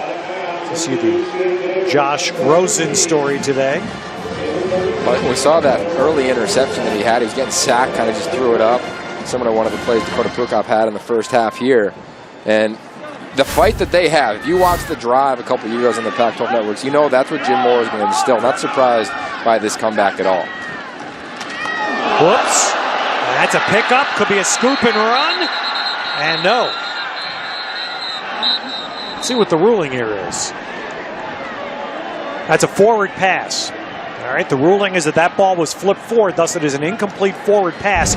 And this is intentionally done by teams for this very reason. Yep, that is a forward throw. Yep. It's the proper call. Minute, yeah, no, you're exactly right. The minute he leaves his hands, right there. So. But again, there's some just bad, unforced errors we've seen today. Devin Allen, of course, the intended receiver. Now, again,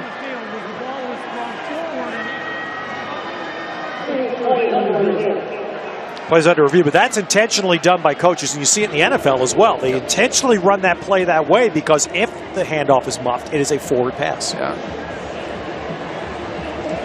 Kind of like every play is under review. They're reviewing that, but there's no question that's a forward. No doubt. Forward toss. And it's tough. I get it from the sideline. If you're Ron Gould, you're saying, no way. Exactly.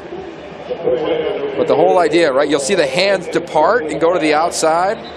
They'll go in opposite directions. That's how you coach up the quarterback on those plays. Yeah. Credit to the crew on the field. That's properly called. No, they've done a nice job.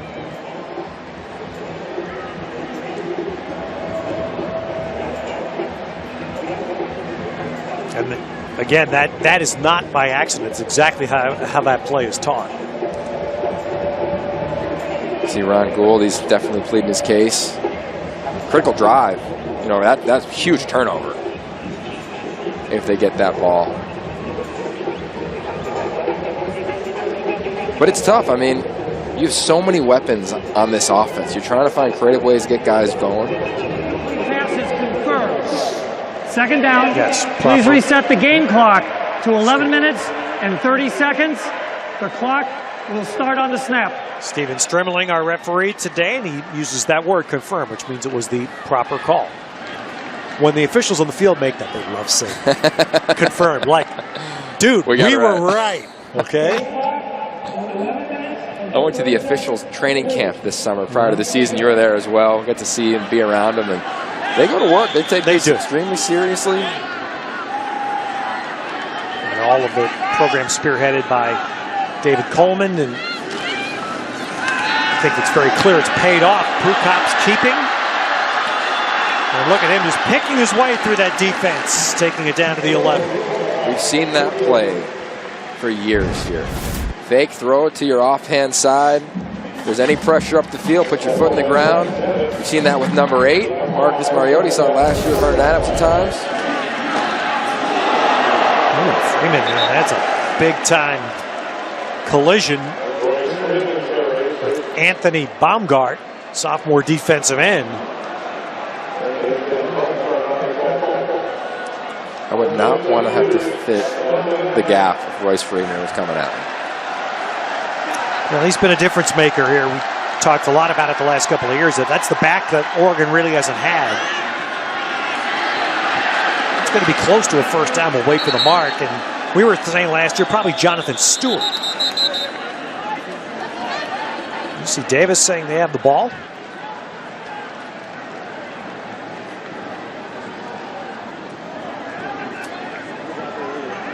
All right, so let's see where this mark is on fourth down. Davis thinking they may have made the stop here. You see 75, he's team captain, their best D lineman. He's been making plays throughout the afternoon. Okay, Rakadroka was fumbled and recovered by the offense. However, on fourth down, only the fumbling player is allowed to recover the ball. The fumble was short of the line to gain. First down, Davis. Good explanation. Well done again. So the defense stops.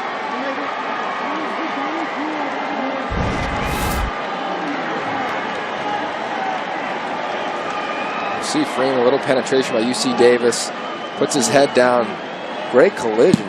Helmet kind of lands right on the ball. I think that's Zach Jones. Brady Stevie around the rock. Yeah, that's Zach Jones, who's the big man from Napa that this year they moved up to be a linebacker at UC Davis. I think he's a real good player for them, and he made the hit. Rakadroka celebrating. Another unforced error by the Ducks. I mean, look, everybody plays. Nobody's going to play flawlessly week one. Right? I get it, a couple years ago, Oregon was on that tip. They had Marcus Mariota. They had everything rolling. It is so uncommon to see teams play flawless in the first week of the season. We've seen upsets around the country. Well, apparently we have another.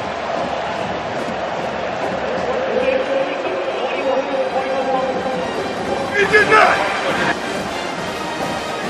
I didn't hear what we just missed. An announcement from the referee. I think debating on who recovered it. Yeah, Ron Gould not happy with whatever he was just told by Steven Strimling. Now Steven Strimling is on the headset. I think they're debating over who recovered. Yeah. Remember the explanation of the rule. If Royce Freeman recovered it, yes, it's okay. It's going to be Oregon ball first down if he's past the yard marker. So then the spot will come into question. But now that the player on the Ducks recovered it, like they said in the explanation, then there's an issue. Yep. Well, Freeman fumbles it, and it looks like Freeman covers it. Let's view it here. And then it'll be the spot. Yeah. Freeman absolutely covers it. I think he's short anyway. Which, well, that was the which initial is an announcement, issue. was that the fumble occurred. Yeah.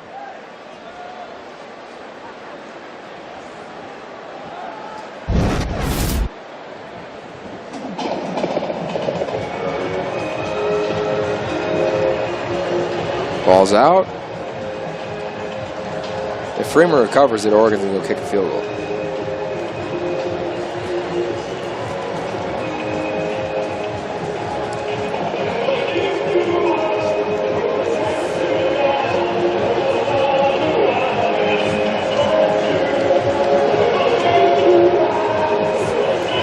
It's hard when you're down in there. Yes, it is. Oh, he walks up with it. There he is.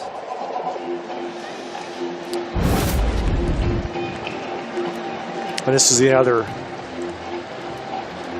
element that increased replay and now back to mission control, which happens this year at the Pac-12 offices in San Francisco.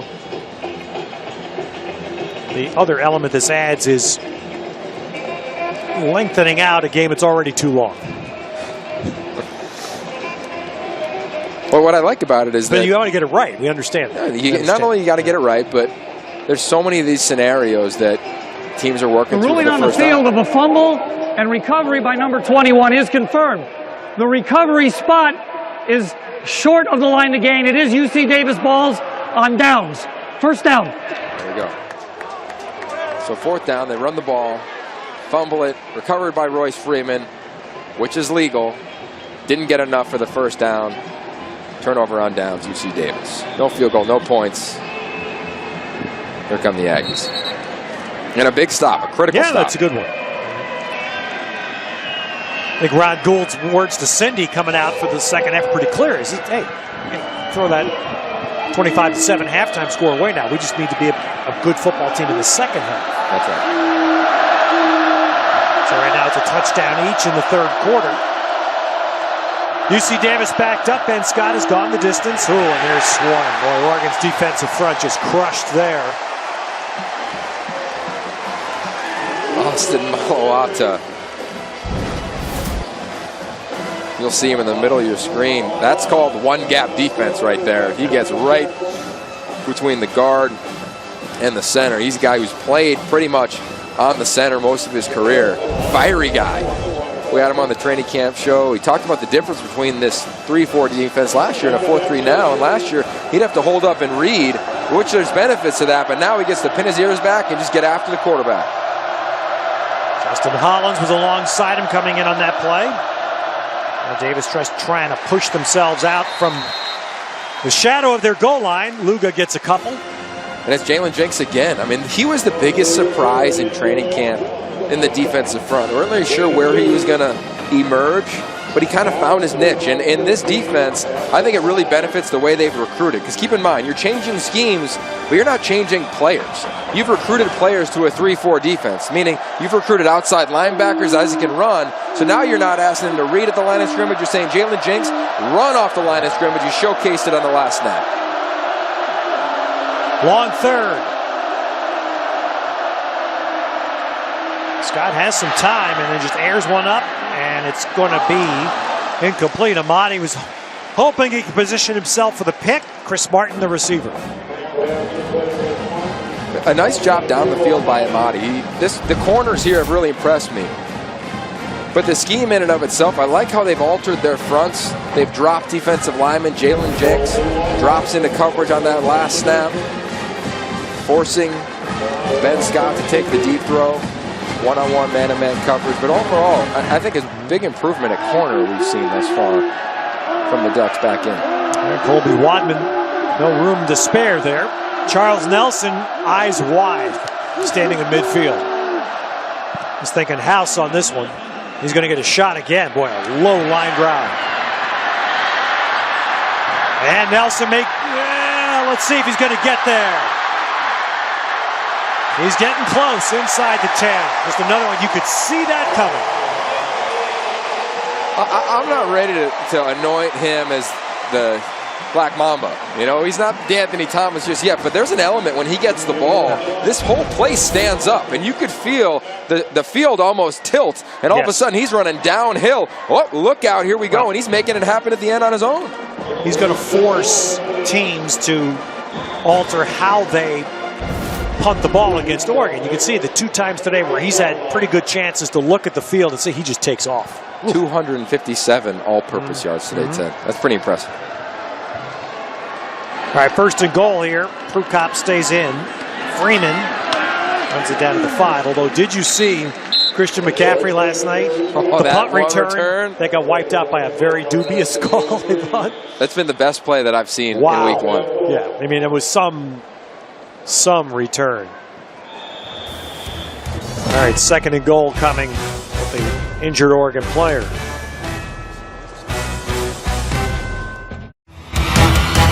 Pac-12 football is presented by Taco Bell. Sometimes you gotta live Moss. By Dr. Pepper, it's a college football tradition. And by 76, we're on the driver's side. All right, here we are. Pac-12 football presented by Taco Bell at Autzen Stadium. Ducks trying to push it in to extend their lead. It was Cameron Hunt that was injured, and Freeman will take it in. So Oregon losing the only experienced member of their offensive line in that previous play with Hunt. Matters not here to Freeman. They bring in Doug Brenner coming right at you, 57. He's kind of been a guy who's played all over that offensive line. Ian Farrell-Brown just laying a nice pass for 21 to get in the end zone.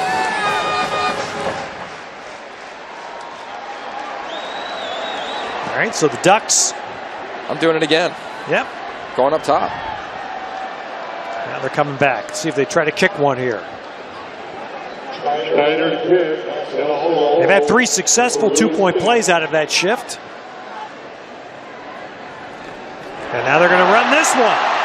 And they're putting some stuff on tape. All right, they want a hit, though. Nate, wow. Zach Jones with a huge hit on Nelson. That was big time. It looked like a walk. That did. Reese's go for 2. Zach Jones says, try this. Well, Nelson says, all right, let's run this to the left. They've got lead blockers. They've got everybody. And he just beelines it, puts his body on the line. Ooh. That's one of those collisions that you remember. Isaiah Olave gets a piece of this, too. Give him credit to start it. He starts it, and Jones clearly finishes.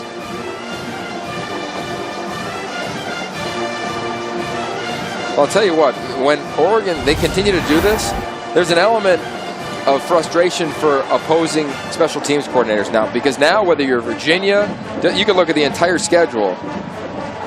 See the young man coming off the field, hope he's all right, but now you have to practice against so many different things. Now you don't just spend 10 minutes a day on your field goal block unit, you're spending 20 minutes a day. You're spending so much more time taking away from the allotted hours per week as you're preparing for the games, and that's an element of what Oregon does.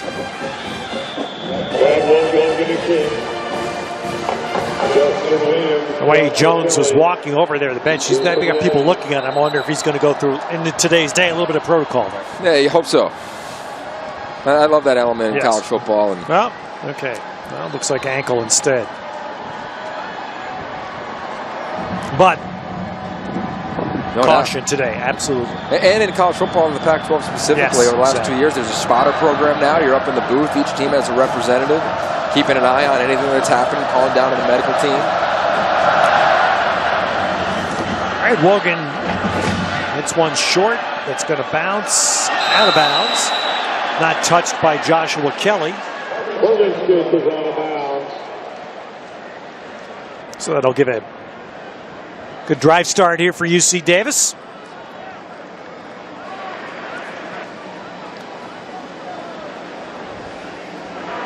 Free kick out of bounds. Davis elects to take the ball to the 35-yard line. First down. All right, let's look at what the Ducks have coming up, presented by Quicken Loans. You think people in this state are excited about that one right there, that Nebraska game, man? I mean, that is going to be live, and that's where we're going to find out who this offensive line is. You know, you hope Cameron Hunt's okay, first and foremost. Hope Crosby comes back. I think he'll be at full strength, but well, they'll get tested. And I'm going to, Yogi draws, but I'm going to say that game, now you're looking a few weeks ahead, but that game at Pullman. You called that last year here. After what Washington State did in this stadium in double overtime last year. And Luke Falk's back. Yeah. It's kind of the game where he arrived, I thought, was on this field last year. Hollins with a stop there. But this is a year, as we touched on this earlier, ever since the Pac became 12 and it split to divisions, the North, it's basically, okay, what day are Stanford and Oregon playing? That's the game that's pretty much going to decide who wins the division. Although last year, Oregon won at Stanford, but Stanford still won the division. The point I'm saying this year is clear. It's Washington and Washington State for the first time. We're going to have something to say about this.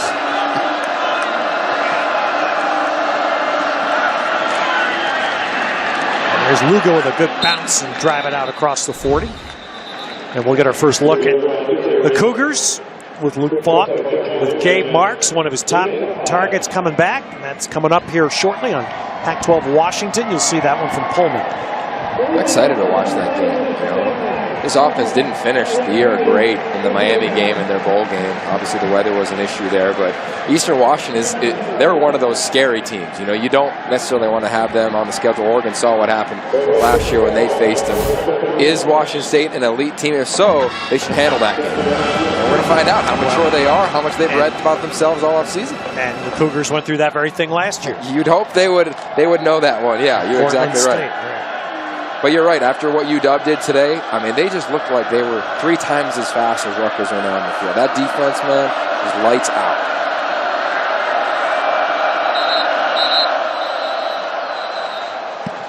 We're going to get a timeout taken by Davis. All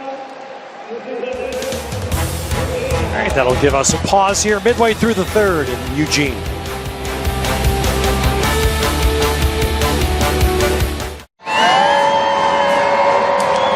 Ducks with 39 on the board midway through the third. As Yogi's touched on during the game, it's Oregon offense. Think about that. In fact, only team that has scored in America that scored 70 touchdowns, 7-0 each of the last 6 years. Starting on that very same track today. 5 touchdowns for the Ducks. Second down, incompletion on the quick throw over the middle. UC Davis has not played its second quarterback yet in this game, C.J. Spencer. As Yogi touched on earlier, Scott got hurt. Spencer had 3 big games. There he is, coming down the stretch last year. Yeah, and in training camp when we were there, it was a battle still, you know, and Scott just seemed to be, he just had a little more handle on the intricacies of the offense, and you know, he's the older guy, he's a senior. An interesting nugget on him is that he's actually engaged to John Elway's niece. He said he spent some time around him in the Super Bowl run last year. And Scott, there's a nice connection on third down. Well, he seems to feel a connection to Keelan Doss from Alameda, California, that they've connected on some big throws today. It's a basic timing route on a post route. When you get to that 7-step as a wideout, the ball should be on you. Perfect timing, and before the safety gets there, that's a throw that John Elway would be proud of.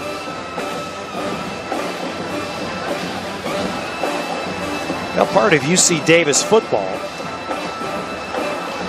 and this has been going on for a long time. Every single player on the roster from the state of California.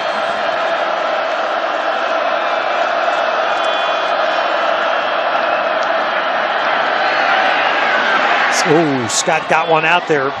There's a defender lurking in the way, but he launched it up over the top, and Joshua Kelly made the catch.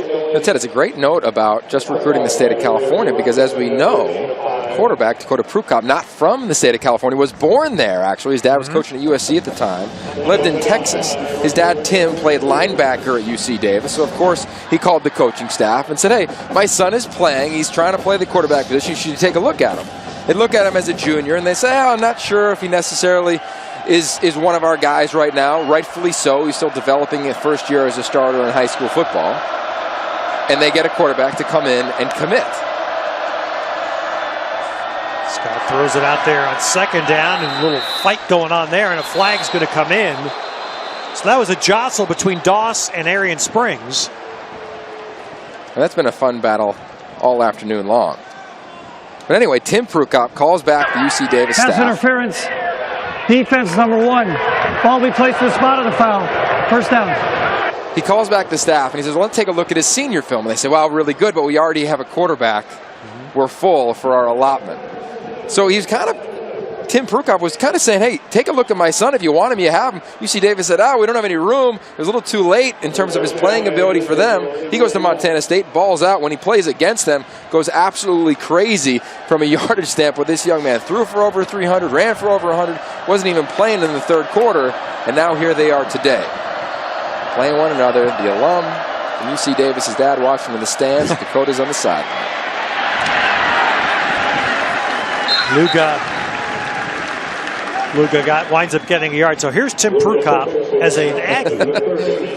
He was awesome, man. We had a chance. What do you think he's wearing today? You think he's wearing an Aggie shirt, or is he wearing a Duck shirt? I think he's going Ducks for sure. But he said after the game where Dakota went absolutely off a couple years ago against UC Davis, he was with a bunch of his buddies, and he threw for 4 touchdowns, ran for 2, 77-37 win. He said he just had a laugh and a chuckle.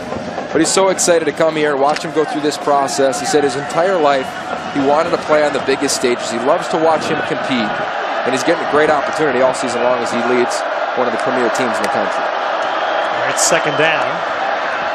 There's another drop point.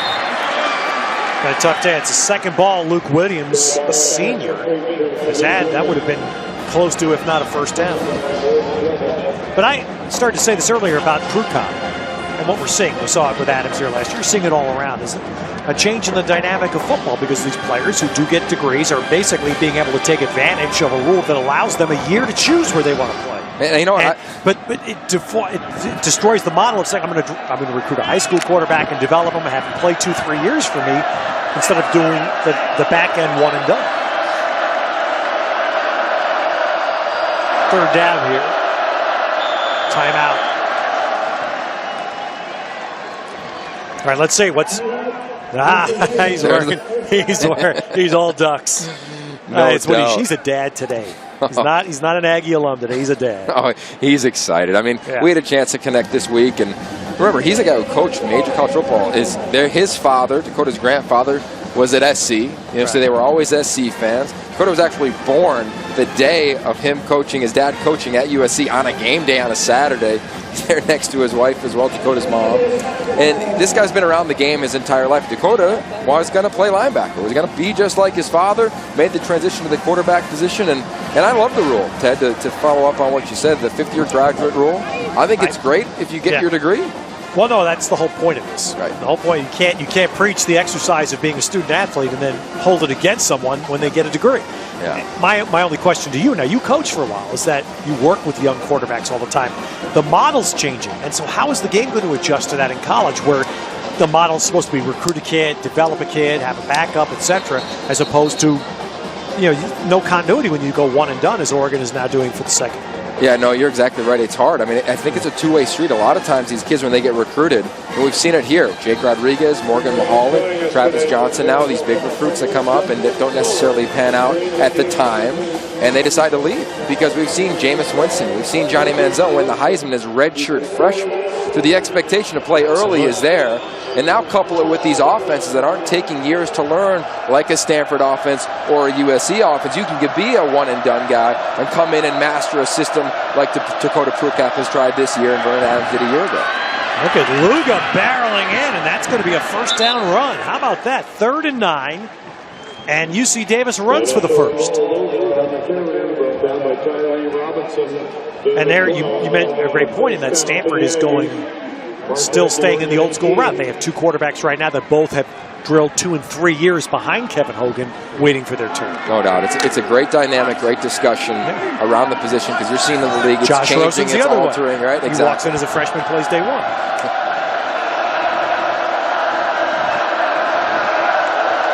All right, just inside the 20. And Scott buying time.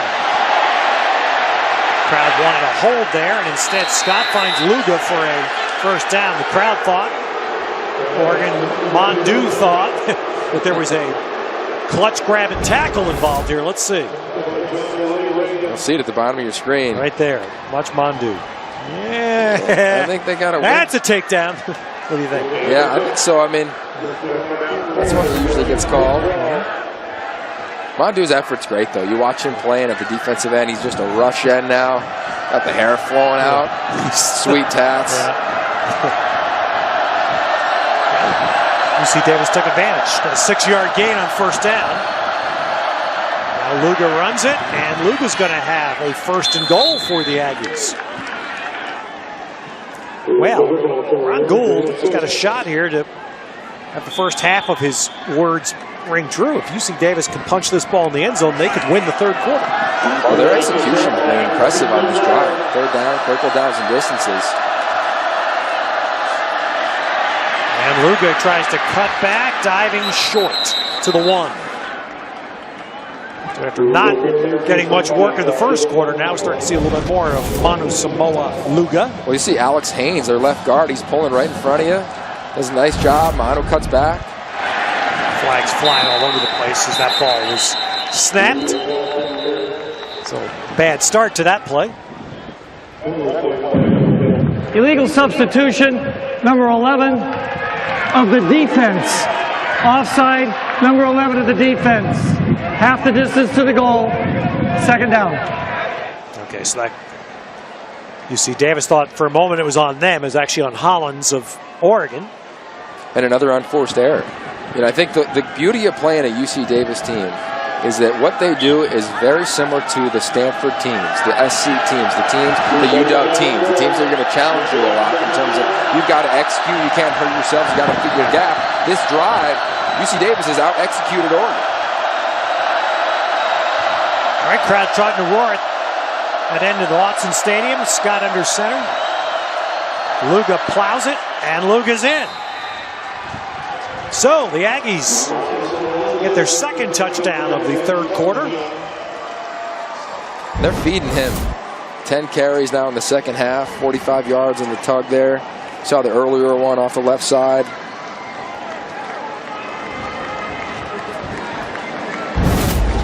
I'll tell you what, we always say this, you know, players take on coaches' personalities. They've taken on that Ron Gould personality. They haven't stopped fighting. They haven't stopped competing. They haven't stopped executing. All right, extra point kick through there by UC Davis, by Matt Blair. So, better 3rd quarter. Manu Luga with the touchdown for UC Davis. Let's catch up on other things with Ashley Adamson. Ashley?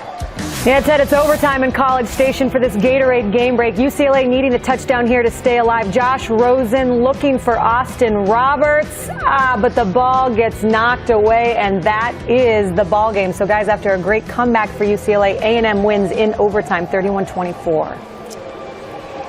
All right, Ashley, yeah, UCLA had that ball in the final minute of regulation, but Rosen had an interception. That took the game to OT, and you see the result. I cannot wait to watch that one on film. I mean, this was a game, and again, you know, we're going to get UCLA next week against UNLV. That's going to be a fun one at the Rose Bowl, the opener for them at home. But bottom line, for the conference, that was a huge win. And we got SC Bama tonight against the SEC. We've seen what's going on. There's North Carolina, Georgia going on right now. The SEC has not played extremely well, and it's trying to change the narrative, big picture from a conference standpoint. And week 1, fortunate, unfortunate, it kind of sets a standard around the country. Oh, sure it does. Sure it does. And, well, personally speaking, I don't think there's any question the Pack for long time fights a perception problem. Still does. Christian McCaffrey, exhibit A, B, C, D, all the way through. And so you're right, that's where this week would be huge. But again, we'll be at the Rose Bowl next Saturday, part of our big Saturday on Pac-12 Network. Next week, we'll have UCLA and UNLV. There'll be a 5 p.m. at the Rose Bowl. Well, Nelson's on his way to a McCaffrey-like return day today, isn't he? Whoops. But then he got careless, and guess what? UC Davis is going to have a chance to make this one interesting going to the 4th quarter. Another unforced They've got the error. ball. That's the 2nd turnover by Charles Nelson. So a lot of yards and some big plays, but 2 costly mistakes. Well, we're going to find out how resilient Oregon just a is. rip. That's a straight rip there by Ryan Parento. And Parento just ripped that one out of Nelson, and UC Davis has the ball at the 31 of Oregon.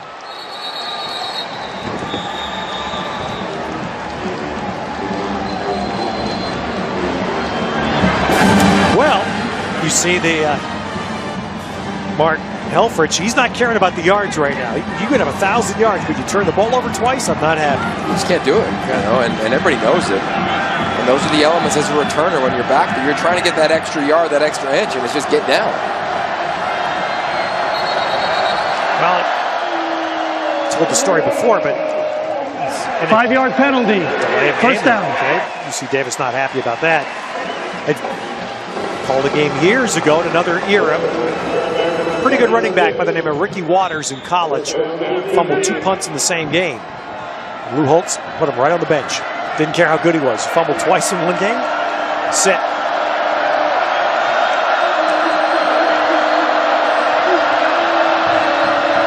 And 1st and 15. Oh, wow. All over that play is Dye. There was going to be a pitch back and then a deep throw to Doss. That was the hope for Davis, but Troy Dye broke it up. The athleticism of Troy Dye playing on the line of scrimmage, which is not common for him. Look at him just racing around the edge. There is zero chance right there. And that's the best UC Davis lineman, Christian Schneider, and Troy Dye just ran right around him. And he's got a guy who they say he's got NFL potential, the one the scouts are all over. 10 tackles, 4.5 TFLs for the opener for the true freshman. So a long second now. All right, Davis gets some yardage back. Quick pitch there to Wesley Priest. But remember, a 5-yard delay of game to start plus the sack. So even with that gain, you're still facing 3rd and 12. But you want to put yourself in something manageable here just to get some points. They've had success in between the hashes. Attacking that perimeter. I'd go back there from UC Davis. Look at the slot at the top of your screen. Between the hashes, you're saying? Yeah.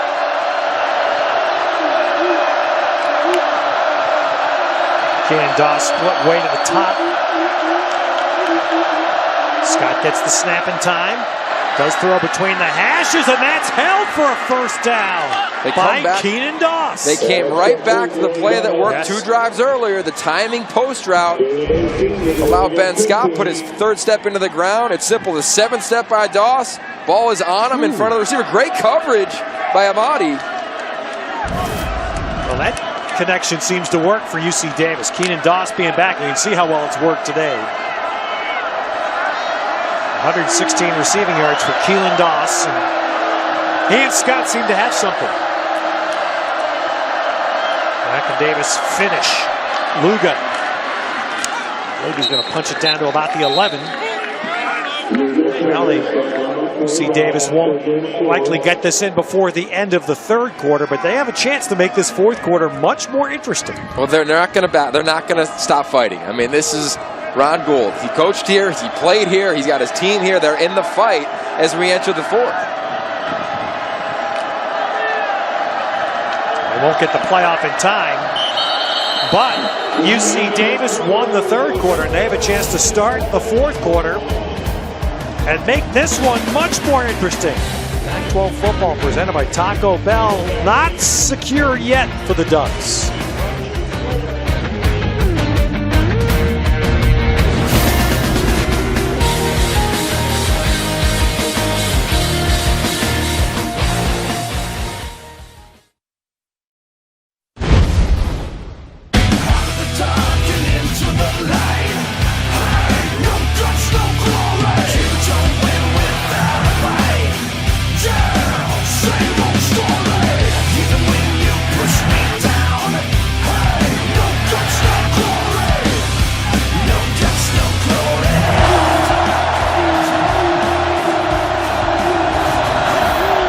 UC Davis, 2nd down from the 11.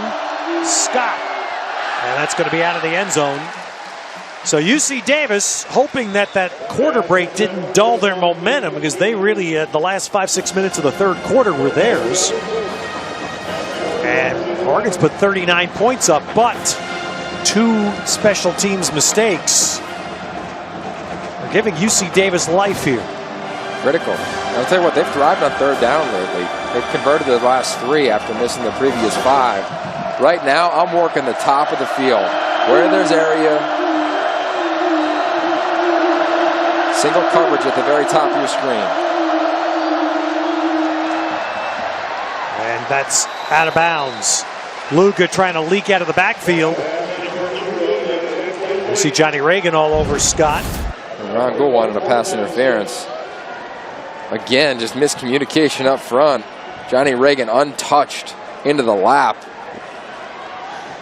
Scott knew it was coming, tried to get him on the wheel route. Good coverage by Oregon. Well, that's a nice stop by the Oregon defense. And UC Davis will try to kick the field goal here to make this a 2-touchdown difference.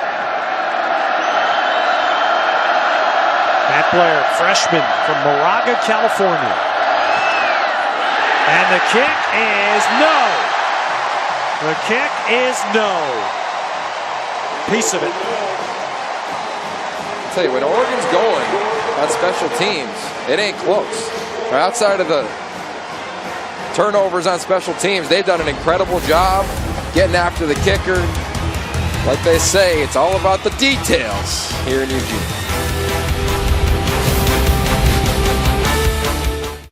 Ashley Adamson back here in our San Francisco studios. For those of you looking for game number 3 of our quadruple header, they are a few minutes out on the Palouse to begin watching Eastern Washington at Washington State. Tune to Pac-12 Washington. Use the Pac-12 Now app or log on to pac-12.com. For those of you watching on Pac-12 Network, we will get you to that game right after the conclusion of UC Davis, Oregon. So for more from Eugene, let's go back to Ted Robinson and Yogi Roth, guys. All right, Ashley, thank you. Along with Cindy Brunson here as we are early in the 4th quarter, and Oregon just dodged one there. UC Davis had a chance in the best case scenario to make it a 10-point game. And instead, a partially blocked field goal that caromed off the crossbar, and suddenly UC Davis comes away with nothing. Again, I mean, really, you look at this offense in the 3rd quarter, 12 plays for 50 yards. You know, they haven't done much outside of a couple explosive plays. And something else that has happened is a quick throw to Freeman there. We thought both teams today might use more than one quarterback. Neither team has. Yeah, it's a great point. I mean, huge story in Oregon. Not only is Dakota Prukop, but Justin Herbert, the backup, winning the job as a true freshman, local out of Eugene, Sheldon High School right down the road. Yeah, much more heralded. Travis Johnson is right now running number 4 on their depth chart. Jeff Locke and Taylor Ali, who played last year for them, and Locke played quite a bit, of course, are not in the picture as quarterbacks. Here's Johnny Munn running, and he got tripped by the heels, or he might have gone. So the Rubies connect again. A really nice job by Prukop. Stand in the pocket. They bring the house. His man-to-man coverage finds his buddy, his roommate, as you mentioned. Now they piggyback. Flag down is Freeman. Carries it down inside the 40. Offense number 79, 10-yard penalty, first down. You know, the game within the game. To me, after explosive plays, big plays by Oregon, they've struggled when they've tried to go tempo that next time, and they've struggled up front. You know, it's getting set, getting the play, communicating from a new center in Jake Hansen all the way down the line. That's senior Russell Reeder as the injured player for UC Davis. We'll follow up more. That's a great point you've made a couple of times today, Yogi. Timeout in Eugene.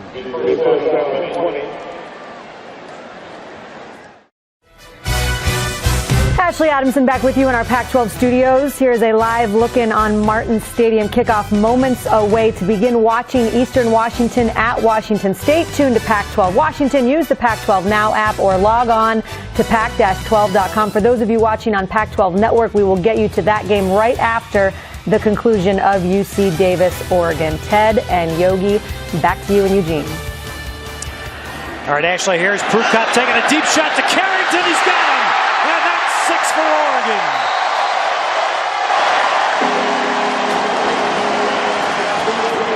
Set up well by the Ducks. Prukop, 55 yards to Carrington. All right, you'll see at the bottom of your screen. Okay, now watch. All the flow of this offense is going to go to your left. And Darren Carrington is going to work his route outside, and it's not even close. Everybody goes to that sideline. Dakota Prukop pulls up just like he did earlier in the ball game. And just like we've seen so many quarterbacks on this field, when they roll to their opposite of their throwing hand, throw back across their body for a post for a touchdown. Over 100 yards goes Mr. Carrington. And the third touchdown pass thrown by Prukop. This is the biggest play of the day. 55 yards to extend the Oregon lead.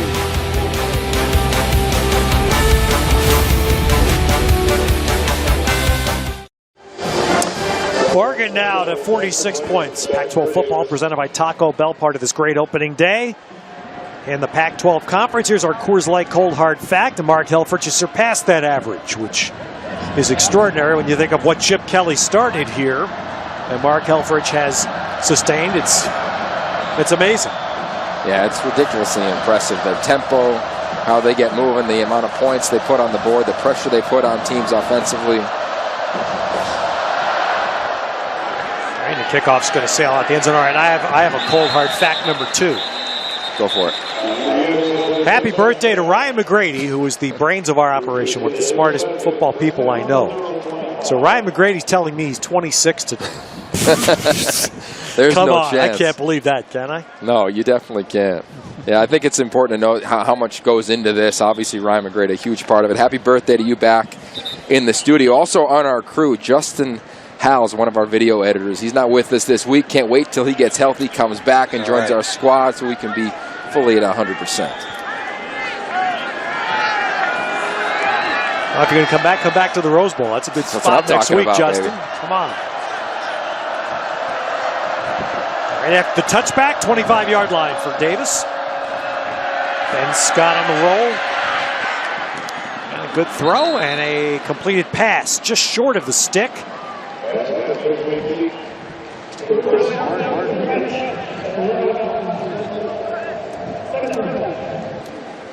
Okay, so another catch. That one goes to Martin.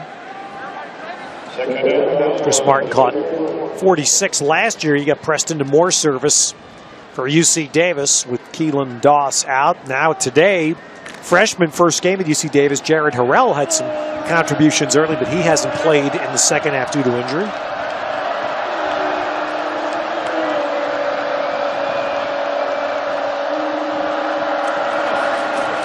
There's a first down run by Luga. We're going to punch that out all the way out to the 45, almost the 46. So UC Davis had an interesting tack. First quarter they didn't run the ball very much at all. And as the game's gone along, they've leaned a little bit more on Luga. Well, they wanted to attack in the throw game, and I thought they had success early on. A couple drops, a lot of single coverage. After those drops, they come back in the second half, as you referenced, trying to run the ball. And really, they've just targeted well up front. You look at them schematically when they're pulling guards, when they get a fullback in the mix, they're getting not huge chunks, but they're getting nice elements of yardage. Flat throw out here to Priest. Wesley Priest.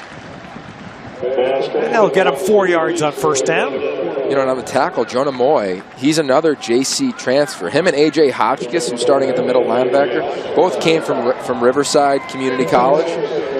This system, you need backers that can run. You need guys that can plug because you're having so many diverse offenses in the Pac-12. You see Oregon now rotating a bunch of backers because they got to get some experience for these guys because it is such a long season. Very tighter set here for UC Davis. Offset fullback running Lugo up. Oregon just smothered it. Just smothered it. That was Jelks that got in first. He's fun to watch now. I mean, remember the praying mantis, Deion Jordan? I'm not going to compare those two just yet, but he's got that length to him. Deion Jordan's a crazy athlete coming off the edge, but Jelks, he's made plays all afternoon long. And really, him and Justin Hollins, you like them at the rush end for Oregon in this Brady Hoke one-gap scheme where they just got to put their hands back, use that speed, and win off the edge. All right, third down. UC Davis needs to play here. 3rd and 7. Oregon brings extra people, and Scott threw one out of bounds. That was play that had no chance to be a first down where the ball was being thrown, intended for Corey Collins. Reggie Daniels, Ariane Springs, Ugo Amodi, I mean, they've played well today. I mean, I think this secondary, a big takeaway for me on the defense is, one, I've seen the D-line get after it. Granted, they're going to see stiffer competition up front. But look at this. No Charles Nelson. Malik Lovett. Defensive back. Pretty good promise here, but he's back now to return after Nelson's second fumble of the game.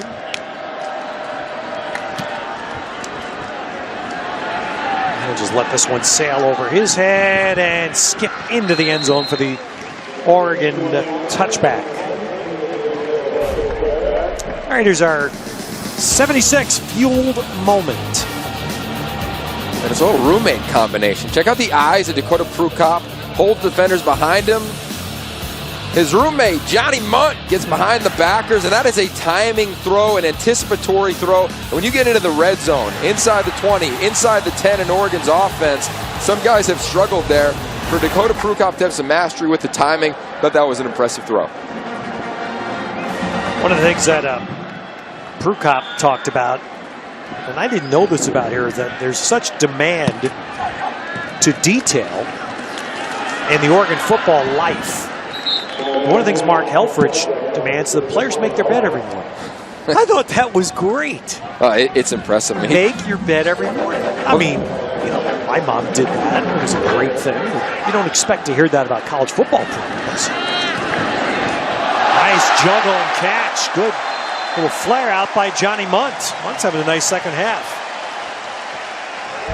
Well, there's a whole process to how not only you make one-handed grabs and the focus that's necessary to do that, but really to be in this program. You know, when they wake up in the morning, they say they make their bed, as you referenced. They touch the O outside the stadium twice, once to remember the past, once to say, hey, we represent the future. Then they walk in and they have a test where they can do it on their app, where they say, I slept well last night, this is how my energy feels, this is what my body feels like. And then this new Marcus Mariota Performance Center that handles all of that. And Coach Helfrich took us through that yesterday and really talked about the details that are necessary. And I think so often when we look at his program, again, we see the swoosh, we see the flash, but there's some real discipline that I think he's orchestrated within this program since becoming the head coach.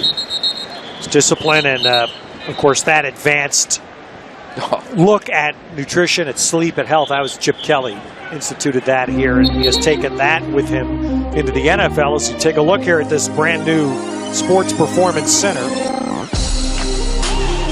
I mean, it's silly. When you walk in, I mean, we were there yesterday, you just kind of said, whoa.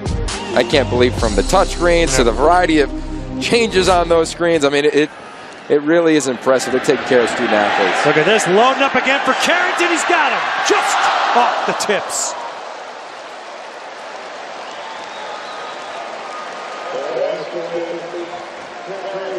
Well, that's why you said Darren Carrington flirted with the idea of leaving school, coming back with Braylon Addison moving on. These plays are for him this year. Well, no doubt. I mean, remember last year he didn't play in the first 6 games. You know, got in a little bit of trouble, came back, touchdown in 7 of his last 9 games. I mean, he's got the ability to be an all Pac-12, All-American type wideout. That's intended for Charles Nelson. That ball almost got picked in the line of fire.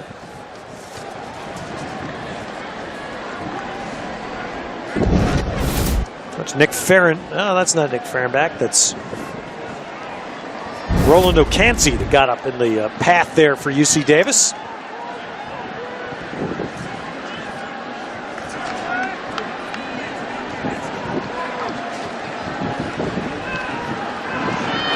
And underneath throw, but smothered Jalen Brown.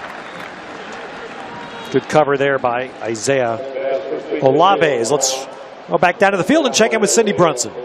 Prukop is majoring in nonprofit management in grad school, you guys. So not only has he thrown for 3 TDs through the air and run for another today, he's getting it done at a very high level in class as well.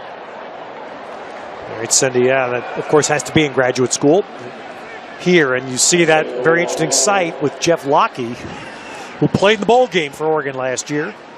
Jeff Locke there wearing that little vest over his jersey.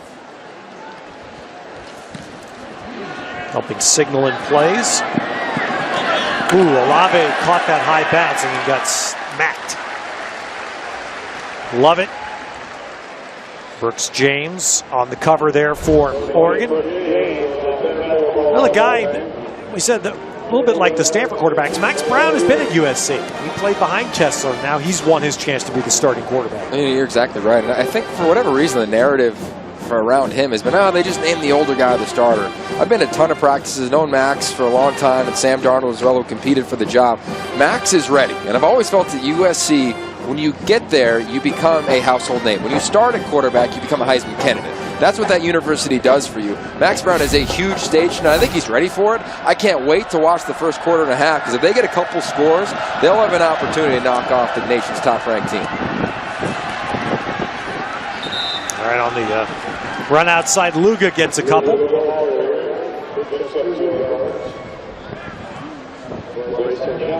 And I think today it's just been a great reminder, right? Wisconsin beats LSU. You see some upsets happening. Georgia, North Carolina, potentially. That one's kind of coming to the end there. You've seen them across the country, close games. Western Michigan got an upset earlier today. It's everybody's first game. And at 18 to 22 years old, you're still the same guy. Whether you're a freak athlete or not, it's the first time when it's live and it's fast.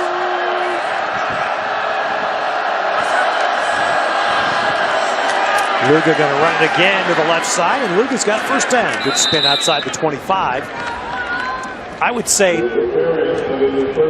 Yogi, it seems like there's more good first opening day matchups in college football than I can remember in a long time. We go all weekend. Yeah. I mean, you got games tomorrow, you got games Monday night. I mean, It's Notre Dame, it's Florida State, huge brands.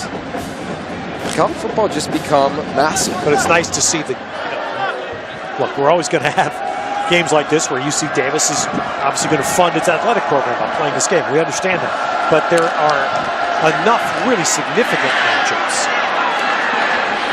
A nice cutback to the field by Luga. So Luga's piling up some game here in the second half. He takes that out for a UC Davis first down and a late flag.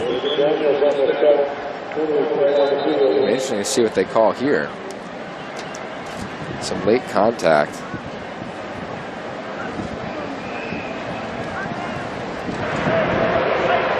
After the play, personal foul, unnecessary roughness, late hit number 47, 15-yard penalty, automatic first down. Rex Manu on the flag for the Ducks. Down, boom. Yep. He's the three technique. That means he's a defensive tackle on the offensive guard.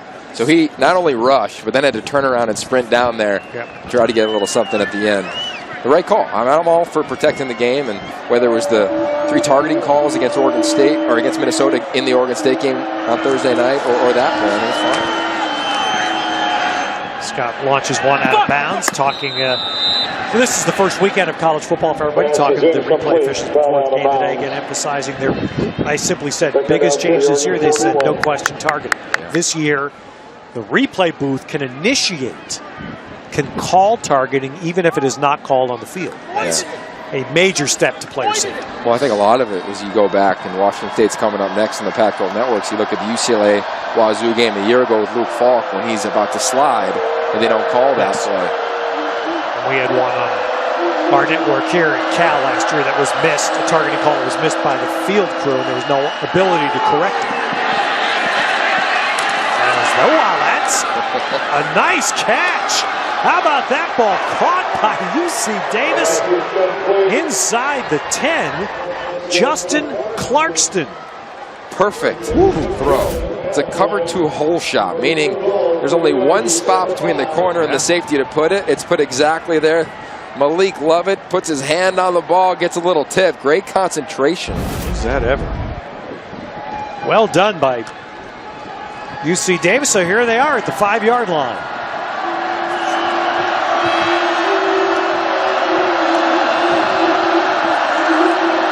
Scott with a give, and that's going to be Luga to the end zone and in. Touchdown, UC Davis. Well, that empty trip they had in the first minute of this fourth quarter, it may not decide the game, but it sure has prevented things from being much tenser in the fourth quarter. Well, a nice drive by UC Davis. Obviously, the explosive play, the finish by Luga, 147 total yards today and 3 touchdowns. Nice job, but for Oregon's defensive front, that was a walk. You know, that to me, when they get back and watch the film on that last snap, that's got to be a play where you got to be a little firmer at the point of attack. Yeah, and you saw I think Brady Hoke was thinking exactly what you just said. Saw the look on his face, his demeanor. They're deciding if Luga's arm may have been down here. Let's see if that arm is down. Can drive, though, for all those young running backs. Old man wins. Now his arm can go down. The elbow's the one. If the elbow hits, he's dead. Exactly. Your forearm can touch, and you're still live. Let's see where the elbow is. The elbow down? Let's see how they parse that. Well, remember, it's going to have to be conclusive. Yes. Call the touchdown. The runner was down with his elbow down and the ball at the half-yard line. It will be second down. All right, so now you get a chance, right? You probably just got told a few things by Brady Hoke on the sideline, and now that defensive front, we'll keep an eye on him up front. Rex Manu, 47, he'll be right on the nose there. And what you teach defensive linemen here, Ted, is you just want to grab grass. You want to get as low as humanly possible. Austin Maliata, number 50, you'll see him inside as well. Just try to get a little penetration to clog up, make things a little cloudy in the backfield. All right, it's a first down. Or excuse me, second down. It is second down and half a yard. And Luga is going to take it in there. So one reload by UC Davis, and now Luga does get officially his third touchdown. See the D-line? They're a little high. See their pads just kind of get popped right up. They stood up, exactly. As opposed to normal goal line sets where everything is down along the ground. No, it's a second team. Elijah George is in there, the redshirt junior. But talking to Brady Hoke, that's been a big point of emphasis of getting these guys to play that one-gap scheme. And here's a kick by Blair for point, which is good.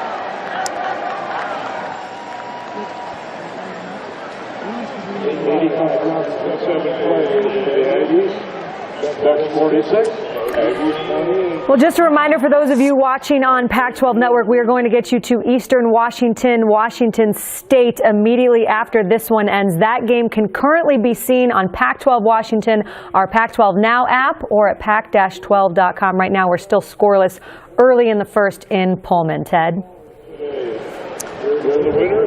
All right, Ashley, so 6:44 to go. Again, there's going to be a lot on the Oregon side to parse from this game, and on the UC Davis side, it's that what if they had scored on that possession early in the fourth. So here's Vernon Adams in his first game here last year against Eastern Washington. It was dynamic. We saw it coming out. He was excited first drive of the game, and they go all the way down, and all of a sudden it's his former team in Eastern Washington back and forth and back and forth. And unfortunately for him, got banged up in that game. They played Michigan State the next week. His finger hurt. Couldn't make all the throws that he'd like to. And kind of know how that season went with him up and down. Charles Nelson is back on the kickoff here for Oregon and lets that one go out of bounds. So the Ducks should take the ball at 35. So Dakota Prukop today, 271, 3 thrown, 1 run. When he played UC Davis at Montana State 2 years ago, he threw 4 and ran 2. You know, the biggest difference there is kind of hidden from the numbers. You know, to me, it's Tyler Johnson, Matt Pearson, and Matt Haggerty, 3 offensive linemen that have left for Oregon. Oh, that's right. Pretty good game by Dakota Prukop, considering everybody other than Cameron Hunt and Doug Brenner, who came in for him when he went out for a couple snaps, is playing for the first time in a Duck uniform. Vernon Adams, I think, is still playing in the Montreal Alouettes, I believe. Yeah, I think he's on the roster. Not sure if he's starting or not. No, not starting, but I think he's there in the CFL. All right, Oregon has elected here a re-kick instead of taking the ball at the 35. Get those reps. Well, I guess Charles Nelson's okay. They're saying, Charles, don't drop it. Break another one. UC Davis not going to give Nelson that chance. They hit it along the ground and force the cover. That works out pretty well for UC Davis.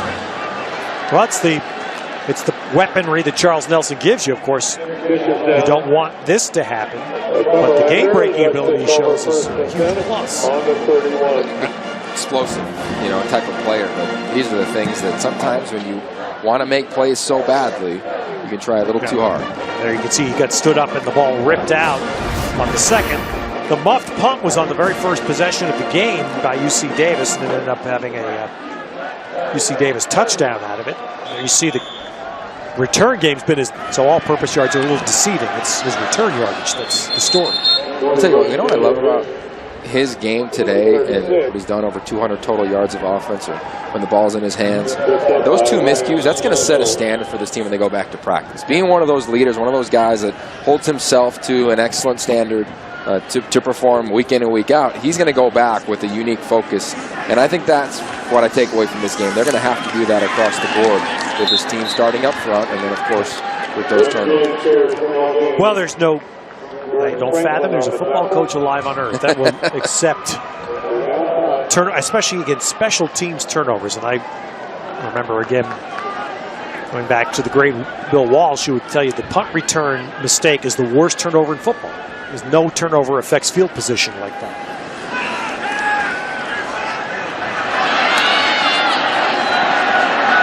Prukop's going to keep it and get the first down. He went head first there. Make sure he got the line to gain. And a new set of downs for Oregon.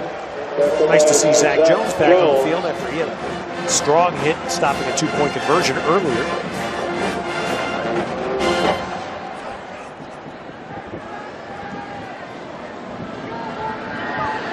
What I like about Oregon is that they've got so many different tempos, but you always feel like they're going fast. So they line up really fast, They look to the sideline, they milk the clock a little bit. Of course, that prevents the defense from subbing. That's right. And racing up there, that's Ryan Parento, and he created the second fumble by Nelson earlier, making that nice play. And it's funny because you talk to David Shaw at Stanford, for example. David doesn't even try to hide it. They want to shorten the game. Right. Stanford's going to shorten the game. Stanford feels if we have 65 snaps each, we'll win. And Oregon's going to say, listen, if we have 90 snaps or 95 snaps each, we'll beat you. Yeah, they're 2 completely contrasting styles, and both have worked. I mean, look at all the touchdown drives for Oregon today. Ridiculously fast. So much so to have 5 of them were under 90 seconds. But here's a great example. Okay, they're not going to do it here, but after they get an explosive play, 10-yard, 15-yard gain, they want to get up, line up, and have the next play executed so well. Bo Chapman up here in the booth did some work. On any explosive play, the next snap, they average 2.2 yards per play. That is not winning Oregon football. That's right. Usually they go explosive, 5-yard touchdown run. Nice involvement there for Casey Eugenio. Walk on here, now Brooks James, and he's healed from behind, just by the heels, tripped up a little short of the line to gain. But it's funny because that's it's the lesson we all know now about Oregon football's time of possession is meaningless. It just doesn't mean anything. It's number of plays and the pace at which you're playing. I have a note on my call sheet that Chip Kelly told me in 2010, just to have it on there. They beat UCLA 60-13, had the ball for 21 minutes and 29 seconds. It did not matter in this game. There's Brooks James spinning away to score.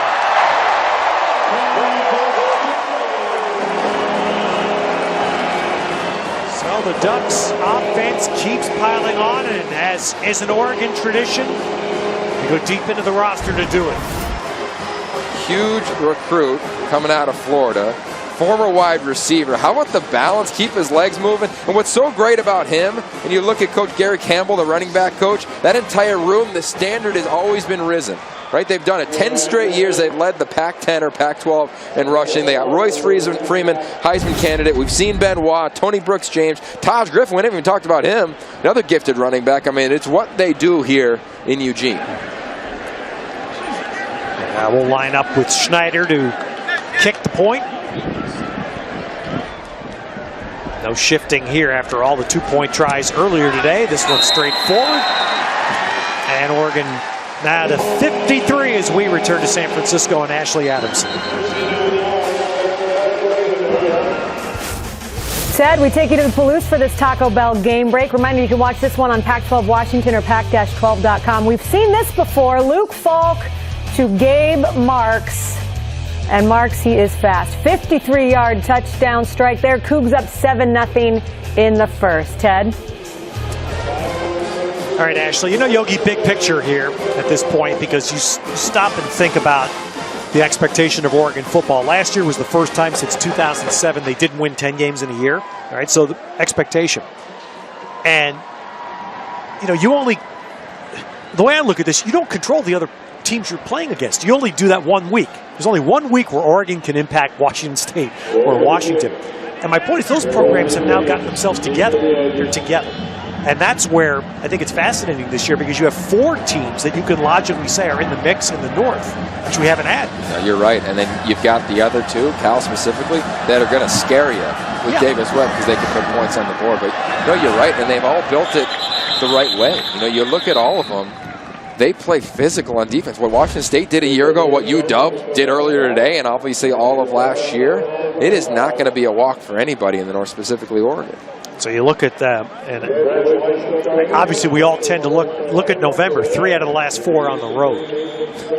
That's, to me, that's your test. And by that point, you know, does Utah and Oregon State, have they developed their first-year quarterbacks to the point where they're playing at a high level in November? No doubt. And everyone I know in this arena loves the Washington game. Yeah. You know, UW, they get them here. Course, yeah. It is going to be huge. And I still think, and they feel it too, and you talk to the players, you talk to the staff, they've gotten rubbed a little bit the wrong way in terms of people saying, oh, Oregon's down. Now, they still have the most skilled players, I think the deepest at every position in the entire Pac-12 conference. But they definitely, after watching today, need to shore it up front, or they're going to have some problems. And that's a great call today. And again, 3 first-year starting offensive linemen to begin with, and a 4th today with Crosby out. That is they're very high on the group of linemen that they recruited a couple of years ago. But now we start to find out if that's real. No, you're exactly right. And that's the part that's always untested. You know, you can scrimmage, you can do one-on-ones, you can do 9-on-7 as much as you want, but until you're going as fast as Oregon's trying to go on offense and communicating as efficiently as they need to on offense, with Jake Hansen at the center, a redshirt freshman. You look at Shane Lemieux, their left guard, redshirt freshman. Today we saw Brady Aiello, redshirt freshman, Calvin Throckmorton, redshirt freshman at right tackle, and Cameron Hunt. You know, hopefully it wasn't anything serious, but he left earlier in the game. He's the only senior. He's the old guy there. I mean, Justin Herbert's going to get in the game, it appears. And I think he's going to have a bright future behind this young offensive line. And this is a guy that kind of came out of nowhere today. Under-recruited, broke his leg as a junior, randomly. His brother is a wideout at Montana State. That's crazy. Where Dakota Prukop came from. Brought Prukop into their home, their family home, as Davis would keep the ball. The first down game there. You know, when you watch him on film, you know, when I was at Pitt, I hosted a young quarterback named Joe Flacco. Came to Pitt, ended up transferring to Delaware. Now, obviously, he's been an all-pro. Do they blame you for that? No, they don't. But I look at him coming out of high school, and not necessarily as gifted yet as a passer, but he's got those tools. He's got the length. Mechanically, he's really sound. I think he's going to be a special player here. And what I love most about him, Ted, is they talk about how he learns. They say he can just process this game and this system so fast. And he wasn't here in spring. He wasn't here in summer. He showed up in camp, and all of a sudden, he figured it out and won the job. So he's as fast as Mariota. I have to say one thing, because I know Yogi appreciates this in our first game together, that we've talked about UC Davis. Well, one more time. Great football heritage. Also, 135 years with the Department of Viticulture and Enology. Most of the great winemakers in Northern California, Napa and Sonoma County, and I know how much you love this. Yeah. Let's go. Got their education at UC Davis. So I want to say thank you to UC Davis for contributing so much to the importance of my life. Thank you. We appreciate that. And I'll tell you what. A great donor, by the way, Robert Mondavi. One of the big donors to the UC Davis department. It's 135 years young. And they're changing things in this program. And they chartered a flight here. That doesn't happen to a lot of teams in the Big Sky Conference. So UC Davis in general, they're making moves. I think Ron Gould is the right fit, especially when you watch them compete today. That was an impressive job. I think they'll be able to make some noise when they get into conference play, because they did not lay down today by any stretch of the imagination. Well, that's good. That's the takeaway. And, of course, the other one when you're in the UC Davis position today is you want to make sure you don't lose guys. It's the first game of the year. They want to make sure they don't lose too many people playing in a game where they clearly are. They're just outnumbered. 85 scholarships to 63. And you hope they're all right. I mean, Kevin Gavigan, he just left their starting center. Ramon Vargas didn't make the trip. Jared Harrell, he got banged up a little bit. So to your point, hopefully they can get back healthy and get going next week. Of course, UC Davis in the UC system. So real world, total candor here, it's $600,000 to play this game today. That's important. Huge. To UC Davis's program, their athletic program in the UC system. It is a very well-regarded academic school, outstanding school in the UC system. It's going to be out of bounds here as we're coming down towards a minute. I mean, it's interesting to see what Oregon does here. If they can hold here, do they utilize a timeout potentially, or does UC Davis call one? Just to try to get Herbert some snaps. Just get him his first live snap. And that's a great point, because you figure now next week they have Virginia here, which is an ACC school, and then the trip to Nebraska may be a little more difficult to get. Yeah, and he's going to play. You know, we talked to the coaching staff, said, all right, is Jeff Locke or Taylor Alley going to be kind of that emergency guy? You still try to redshirt Herbert? They said, no, we're going to try to play him. You know, Terry Wilson, he's going to redshirt. At least that's the plan as of now. Which to me just speaks to how advanced he must be for you to burn a redshirt as the backup quarterback when you've got some upperclassmen that can play, as you see Jeff Locke. Jeff Locke again wearing that vest, part of the signal callers. I'll tell you what, a couple takeaways though, all in all. I liked what they're doing on the defensive front. I thought they got after it in the 4-3-1 gap scheme with Brady Hoke. Clearly they made some mistakes that they got to shore up. The secondary I thought was improved. But they've had trouble, obviously, at the quarterback position over the years. Marcus Mariota, and he's not just a guy you replace, oh, by the way. He's got an entire facility named after him. One of the top quarterbacks in the history of the game. But Locke came in. He's kind of the front runner last year. And Vernon Adams came in training camp and won that job. We saw Taylor Alley's a few times last year. And it is the number one question around Oregon football the last couple of years. Everybody around the country talks about it, is that very thing. You've had Vernon Adams come in last year, Prukop this year, 2 years in a row, where you're going for the one-year man to fill the gap.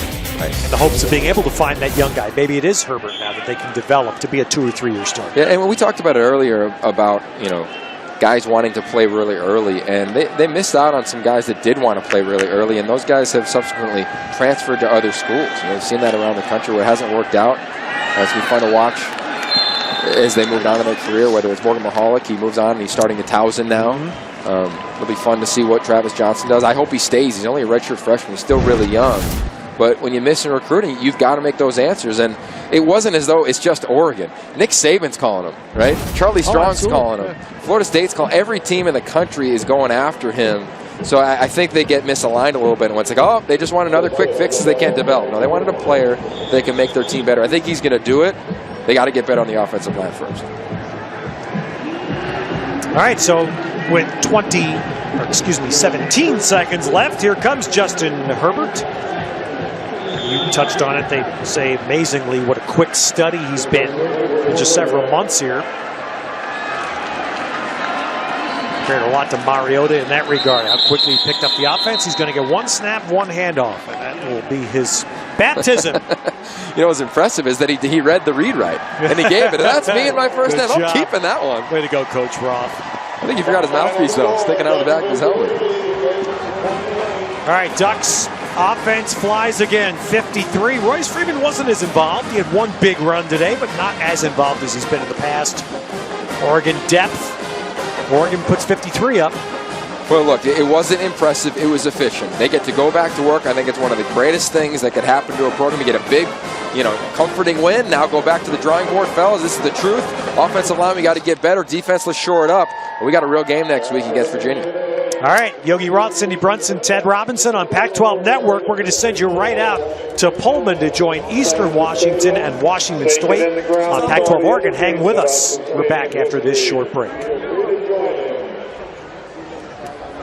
you doing? Good.